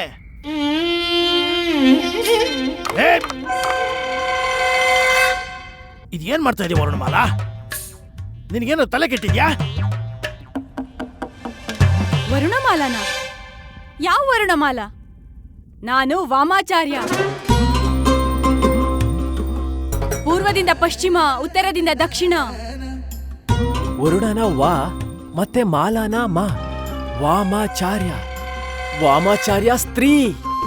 ಗುರು ಮಾತಾ ವರ್ಣಮಾಲರೇ ಆಚಾರ್ಯ ವಾಮಾಚಾರ್ಯ. ಯಾವಾಗಿಂದ ವಾಮಾಚಾರ್ಯ ಅಂತ ಹೇಳ್ಕೊಂಡು ತಿರ್ಗಾಡ್ತಾ ಇದೆಯಾ ನೀನು? ನೀವ್ಯಾರು ನನ್ ಜೊತೆ ಈ ತರ ಎಲ್ಲ ಮಾತಾಡೋದಕ್ಕೆ? ಇದೇನ್ ಅನರ್ಥ ಮಾಡ್ತಾ ಇದೆಯಾ ನೀನು? ನಿನ್ನ ಸ್ವಾಮಿ ನಾನು. ನನ್ನ ಸ್ವಾಮಿ ಅಂತೂ ಕೇವಲ ವಾಸ್ತುದೇವ. ನಿಮ್ಮ ಪರಿಚಯ? ನಾನು ರಾಜಪುರೋಹಿತ ತಾತಾಚಾರ್ಯ. ತಥಾಚಾರ್ಯ? ಕನಘೋರ ಪಾಪ. ನಿನ್ನ ಪತಿಯ ಹೆಸರನ್ನ ಕೂಗಿ ಹೇಳ್ತೀಯ ನೀನು? ನೀವ್ ಯಾರ ಹೆಸರು ಹೇಳ್ತಾ ಇದ್ದೀರೋ ಅವ್ರು ನಿಮ್ಮ ಧರ್ಮಪತ್ನಿ. ನಾನಂತೂ ವಾಮಾಚಾರ್ಯ. ಪೂರ್ವದಿಂದ ಪಶ್ಚಿಮ, ದಕ್ಷಿಣದಿಂದ ಉತ್ತರ. ವರುಣಮಾಲಾ, ವರುಣಮಾಲಾ, ಈ ಅಪಹಾಸ್ಯ ನಿಲ್ಸು ಮತ್ತು ಮನೆಗೆ ಹೋಗು. ನಡಿ. ದುಷ್ಟ ಪ್ರಾಣಿ, ನಮ್ಮ ಗುರುಗಳಿಗೆ ಇಂಥ ಮಾತನ್ನು ಆಡುವ ಸಾಹಸ ಮಾಡಿದ್ಯಾ? ನಮ್ಮ ಗುರುಗಳ ದಾರಿಗೆ ಅಡ್ಡ ಬಂದಿದ್ದೀರಾ? ಅದು ನಮ್ಮ ಗುರು ವಾಮಾಚಾರ್ಯರಿಗೆ. ನಮಗಿನ್ನ ಕೆಟ್ಟವರು ಇನ್ಯಾರು ಇರೋದಿಲ್ಲ. ಕೃಷ್ಣ ಕೃಷ್ಣ ಹರೇ ಹರೇ. ಹರೇ ಹರೇ. ಶಾಂತವಾಗಿರಿ ಶಿಷ್ಯರೇ, ಶಾಂತವಾಗಿರಿ. ನನ್ನ ಶಿಷ್ಯರು ಉತ್ತೇಜಿತರಾಗ್ತಿದ್ದಾರೆ ತಥಾಚಾರ್ಯ. ಮತ್ತೆ ತಥಾಚಾರ್ಯ ಅಂತ್ಯ? ದಯವಿಟ್ಟು ಅವ್ರಿಗಿನ್ನೂ ಕೋಪ ಬರ್ಸ್ಬೇಡಿ ನೀವು, ಇಲ್ಲಾಂದ್ರೆ ನಿಮ್ಗೆ ತೊಂದ್ರೆ ಆಗತ್ತೆ. ಮತ್ತೆ ನಿಮ್ಮ ಮನೆಯಲ್ಲಿ ಇರೋ ವರುಣಮಾಲಾಗೆ ಅವ್ರಿಗೆ ತುಂಬಾ ಕಷ್ಟ ಆಗ್ಬಿಡತ್ತೆ. ಇದೇನು ನಡೆಯುತ್ತಿದೆ ನಮ್ಮ ದರ್ಬಾರಿನಲ್ಲಿ ಪಂಡಿತ ರಾಮಕೃಷ್ಣ? ಹಾ ಮಹಾಪ್ರಭು. ಏನು ನಡೆಯುತ್ತಿದೆ ಇಲ್ಲಿ? ಮಹಾಪ್ರಭು, ಗೃಹ ಯುದ್ಧ ಆಗ್ತಿದೆ. ಆಚಾರ್ಯರ ಪತ್ನಿ ಆಚಾರ್ಯರ ವಿರುದ್ಧ ಆಂದೋಲನ ಮಾಡ್ತಿದ್ದಾರೆ. ಪಂಡಿತ ರಾಮಕೃಷ್ಣ, ಸರಳವಾಗಿ ಹೇಳಿ ಅರ್ಥ ಮಾಡಿಸಿ. ಮೊದಲೇ ನೋಡಲಾಗುತ್ತಿಲ್ಲ ನೀವು. ಹಾ, ಕ್ಷಮಿಸಿ ಮಹಾಪ್ರಭು, ಕ್ಷಮಿಸಿ. ನನಗನ್ಸುತ್ತೆ ಆಚಾರ್ಯರಿಗೆ ಗುರುಮಾತಾ ವಾಮಾಚಾರ್ಯರ ಬಗ್ಗೆ ಏನು ಗೊತ್ತೇ ಇರ್ಲಿಲ್ಲ. ಈಗ ನೋಡಿ ಚಕಿತರಾಗಿದ್ದಾರೆ. ಚಕಿತರು ನಾವು ಕೂಡ ಆದೆವು. ರಾಣಿ ಚಿನ್ನಾದೇವಿ ನಮಗೆ ಈ ವಾಮಾಚಾರ್ಯರ ರೂಪದ ಬಗ್ಗೆ ಹೇಳಿದಾಗ, ಮಹಾಪ್ರತಾಪಿ, ನ್ಯಾಯಮೂರ್ತಿ, ಚಕ್ರವರ್ತಿ ರಾಜ ಕೃಷ್ಣ ದೇವರಾಯರಿಗೆ ವಾಸ್ತುವೇದಾಚಾರ್ಯ ವಾಮಾಚಾರ್ಯರ ಕೋಟಿ ಕೋಟಿ ಪ್ರಣಾಮಗಳು. ಮಹಾಪ್ರಭು, ನಿಮಗೆ ಪ್ರಣಾಮ ಮಾಡ್ತಿದ್ದಾರೆ. ಅವರಿಗೂ ಪ್ರಣಾಮಗಳು. ಮಹಾರಾಜರು ಕೂಡ ಪ್ರಣಾಮ ತಿಳಿಸ್ತಿದ್ದಾರೆ. ಸಾಕು, ಬಹಳ ಆಯ್ತು ಮಹಾರಾಜರೇ, ಬಹಳ ಆಯ್ತು. ನನಗೆ ಈ ವಾಸ್ತು ವಿಶೇಷಕ ವಾಮಾಚಾರ್ಯನ ಜ್ಞಾನದ ಮೇಲೆ ಸಂದೇಹವಿದೆ. ಅಂತ ಯಾವ ಜ್ಞಾನವಿದೆ ಇವ್ರ ಹತ್ರ? ನಮ್ಮಂತ ಮಹಾಕಾಲ ಮಹಾಪಂಡಿನ ಹತ್ರ ಇಲ್ಲದೆ ಇರುವಂತದ್ದು. ನಾನು ನಿಮ್ಮನ್ನ ಪ್ರಶ್ನೆಗಳನ್ನ ಕೇಳಬೇಕು, ಉತ್ತರ ಕೊಡಿ ನೀವು. ಯಾಕಾಗಲ್ಲ? ಪೂರ್ವದಿಂದ ಪಶ್ಚಿಮ, ಉತ್ತರದಿಂದ ದಕ್ಷಿಣ. ನೀವು ವಾಸ್ತುಶಾಸ್ತ್ರದ ಯಾವ ನಿಯಮಾವಳಿಯ ಆಧಾರದ ಮೇಲೆ ಮಹಾರಾಜನ ಸಿಂಹಾಸನವನ್ನ ವಿರುದ್ಧ ದಿಕ್ಕಿಗೆ ಬದಲಾಯಿಸಿದ್ದೀರಾ ಹೇಳಿ? ವಾಸ್ತುಶಾಸ್ತ್ರ ಅಂತೂ ಗಂಗಾ ಸಮಾನವಾದದ್ದು, ಪವಿತ್ರ ಮತ್ತು ಮಹತ್ವವಾದದ್ದು, ಮನುಷ್ಯರ ಜೀವನವನ್ನ ಉದ್ಧಾರ ಮಾಡುವಂಥದ್ದು, ಸಮಸ್ಯೆಗಳಿಗೆ ಪರಿಹಾರ ಕೊಡುವಂಥದ್ದು. ಅದೇ ವಾಸ್ತುವಿನ ಪ್ರಕಾರನೇ ನಾನು ಈ ತರ ಮಾಡಿದ್ದು. ರಾಜ್ಯದ ಕಲ್ಯಾಣಕ್ಕೋಸ್ಕರ ರಾಜ ಸಿಂಹಾಸನವನ್ನ ಉಲ್ಟಾ ಹಾಕಿದ್ದು. ಗಣಿತ.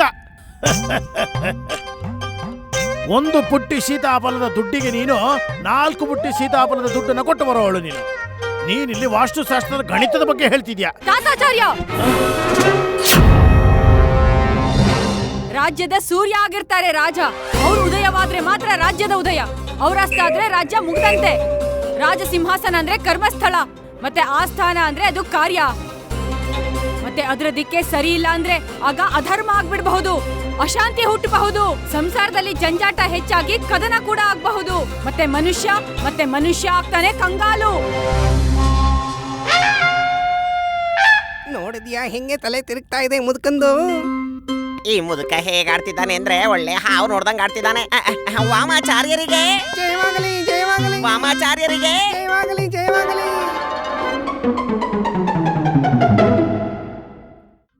ನಾನು ಈಗ ಬರ್ತೀನಿ ಮಹಾಪ್ರಭು. ಆದ್ರೆ ಮಾತೆ, ಮಹಾಪ್ರಭುಗಳು ಉಲ್ಟಾ ದಿಕ್ಕಿನಲ್ಲಿ ಕೂತ್ಕೊಂಡು ರಾಜಕಾರ್ಯವನ್ನು ಸುಸೂತ್ರವಾಗಿ ಹೇಗ್ ನಡ್ಸಕ್ಕಾಗತ್ತೆ? ನೀವು ಸ್ವಲ್ಪ ಯೋಚನೆ ಮಾಡಿ. ನೀವ್ಯಾರು? ಪೂರ್ವದಿಂದ ಪಶ್ಚಿಮ, ಉತ್ತರದಿಂದ ದಕ್ಷಿಣ? ಇಲ್ಲ ಇಲ್ಲ ಇಲ್ಲ, ನಾನು ಅದ್ಯಾರು ಅಲ್ಲ. ಮಹಾರಾಜರ ವಿಶೇಷ ಸಲಹೆಗಾರ ಮತ್ತೆ ಸೇವಕ ರಾಮಕೃಷ್ಣ. ಹಾಗಾದ್ರೆ ನಿಮ್ಗೆ ವಾಸ್ತು ಬಗ್ಗೆ ಜ್ಞಾನ ಇದ್ಯಾ? ಮತ್ ನಿನಗೇನ್ ಜ್ಞಾನ ಇದೆ ವಾಸ್ತು ಬಗ್ಗೆ? ವರ್ಣಮಾಲ. ವಾಮಾಚಾರ್ಯ ಅವರೇ, ನನಗ್ ಜ್ಞಾನದ ಬಗ್ಗೆ ಹೇಳೋಕು ಮೊದ್ಲು ನಿಮ್ಮ ಜ್ಞಾನದ ಪರಿಚಯ ಮಾಡ್ಕೊಡಿ. ವಾಸ್ತುಶಾಸ್ತ್ರದಲ್ಲಿ ಎಷ್ಟು ದಿಕ್ಕಿರುತ್ತೆ ಅಂತ ಮೊದ್ಲು ಹೇಳಿ ನೀವು. ನಮಗೆ ಎಲ್ಲ ಜ್ಞಾನವಿದೆ, ನಮಗಂತೂ ಪೂರ್ತಿ ಬ್ರಹ್ಮಾಂಡದ ಜ್ಞಾನವಿದೆ. ನಾನು ತಾತಾಚಾರ್ಯ, ಈಗ್ಲೇ ಹೇಳ್ತೀನಿ, ನಾನೇ ಹೇಳ್ತೀನಿ. ಇದು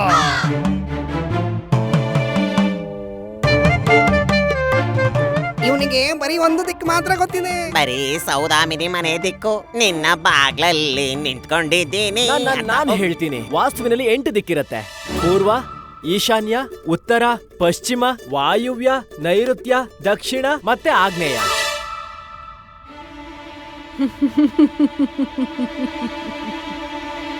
ಮಹನೀಯರೇ, ಯಾವ ಆಕಾಶದಿಂದ ನಮ್ಗೆ ಜಲ ಮತ್ತೆ ಸೂರ್ಯನ ಬೆಳಕು ಸಿಗತ್ತೋ ಆ ದಿಕ್ಕನ್ನ ಮರ್ತ್ಬಿಟ್ರ ನೀವು? ಯಾವ ಭೂಮಿಯಿಂದ ನಮ್ಗೆ ಅನ್ನ ಮತ್ತೆ ಆಶ್ರಯ ಸಿಗತ್ತೋ ಆ ದಿಕ್ಕನ್ನು ಮರ್ತ್ಬಿಟ್ರ ನೀವು? ಮಹಾರಾಜರಿಗೆ ಜಯವಾಗಲಿ, ಮಹಾರಾಣಿ ಚಿನ್ನಾದೇವಿಯವರು ನಮ್ಮ ಪರಮ ಪೂಜ್ಯ ಗುರುಗಳಿಗೆ ಇಲ್ಲಿ ದಕ್ಷಿಣೆಯನ್ನು ಕೊಡುವುದಕ್ಕೆ ಇಲ್ಲಿ ಆಮಂತ್ರಿಸಿದ್ದಾನೆ. ನಿಮ್ಮಿಂದ ಒಂದ್ ವೇಳೆ ನಮಗೆ ದಕ್ಷಿಣೆ ಸಿಕ್ಕಿದ್ರೆ ಮಹಾರಾಜ್ರೇ ನಮ್ಗೆ ತುಂಬಾ ಉಪಕಾರ ಆಗಿರೋದು.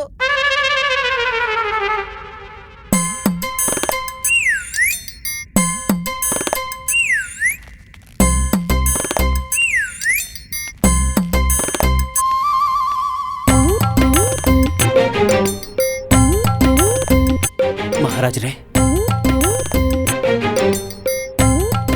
ಮಹಾರಾಜರೇ, ಸಿಕ್ಕಿತೆ?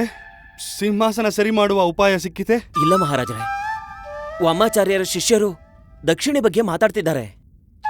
ಸರಿ ಸರಿ ಸರಿ, ಅವರಿಗೆ ಉಪಾಯ ದೊರಕಿತೆ ಸಿಂಹಾಸನ ಸರಿ ಮಾಡುವುದು ಹೇಗೆಂದು? ಇಲ್ಲ ಮಹಾರಾಜರೇ. ಮತ್ತೆ ದಕ್ಷಿಣೆ ಯಾವುದಕ್ಕಾಗಿ? ಸಿಂಹಾಸನವನ್ನ ತಿರುಗಿಸೋ ಉಪಾಯ ಕೊಟ್ಟಿದ್ದಕ್ಕೆ. ಅವರು ದೊಡ್ಡ ಮಹಾರಾಣಿಯವರಿಗೆ ಹೇಳಿದ್ರಲ್ಲ. ಮಹಾರಾಣಿ ಚಿನ್ನಾದೇವಿಯವರಿಗೆ? ಹೌದು ಮಹಾರಾಜರೇ. ಸರಿ, ವಾಸ್ತು ವಿದುಷಿ ವಾಮಾಚಾರ್ಯರಿಗೆ ಅವರ ದಕ್ಷಿಣೆಯನ್ನು ಕೊಟ್ಟು ಬಿಡಿ. ಆಗ್ಲೇ ಮಹಾರಾಜರೇ.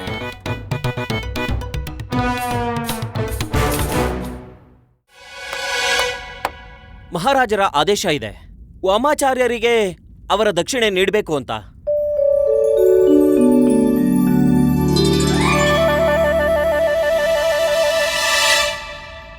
ಮಹಾರಾಜ್ರೇ, ತುಂಬಾ ಉದಾರವಾಗಿದೆ ನಿಮ್ಮ ಈ ವ್ಯವಹಾರ. ಆದ್ರೆ ಈ ದಕ್ಷಿಣೆನ ನಾನು ಸ್ವೀಕಾರ ಮಾಡೋಕ್ಕಾಗಲ್ಲ. ಆದರೆ ನೀವು ಇಲ್ಲಿ ಬರುವ ಕಾರಣ ದಕ್ಷಿಣೆಗಾಗೇ ಅಲ್ಲವೇ? ಮಹಾರಾಜ, ನಿಮ್ಮ ಈ ದಕ್ಷಿಣೆ ನಿಮ್ಮ ಉದಾರತೆ ಮತ್ತೆ ನಿಮ್ಮ ದಾನವೀರತೆಯ ಪ್ರತೀಕ. ಆದ್ರೆ ಇದನ್ನ ನಾನು ಸ್ವೀಕರಿಸೋಕ್ಕಾಗೋದು ನನ್ನ ಜ್ಞಾನದ ಶಕ್ತಿಯಿಂದ ಕಲ್ಯಾಣ ಆದಾಗ ಮಾತ್ರ. ನನ್ನ ವಾಸ್ತು ಜ್ಞಾನದಿಂದ ನಿಮ್ಮ ಅಭಿವೃದ್ಧಿ ಆಗ ಮಾತ್ರ ನಾನು ಸ್ವೀಕರಿಸಬಹುದು ನೀವು ಕೊಡ್ತಿರೋ ಈ ದಕ್ಷಿಣೆಯನ್ನ. ಮಹಾರಾಜ್ರೇ, ನಾನ್ ಕೊಡೋ ವಾಸ್ತುಶಾಸ್ತ್ರದ ಜ್ಞಾನದಿಂದ ನಿಮ್ಮ ರಾಜ್ಯಕ್ಕೆ ಉನ್ನತಿ ಸಿಕ್ಕಿದಾಗ ಆಗ ಮಾತ್ರ ಈ ದಕ್ಷಿಣೆನ ನಾನು ಸ್ವೀಕರಿಸ್ತೀನಿ. ಈಗ ನನ್ಗೆ ಹೊರಡೋದಕ್ಕೆ ಅನುಮತಿ ಕೊಡಿ ಮಹಾರಾಜ. ಹಾ, ಅನುಮತಿ ಇದೆ ನಿಮಗೆ.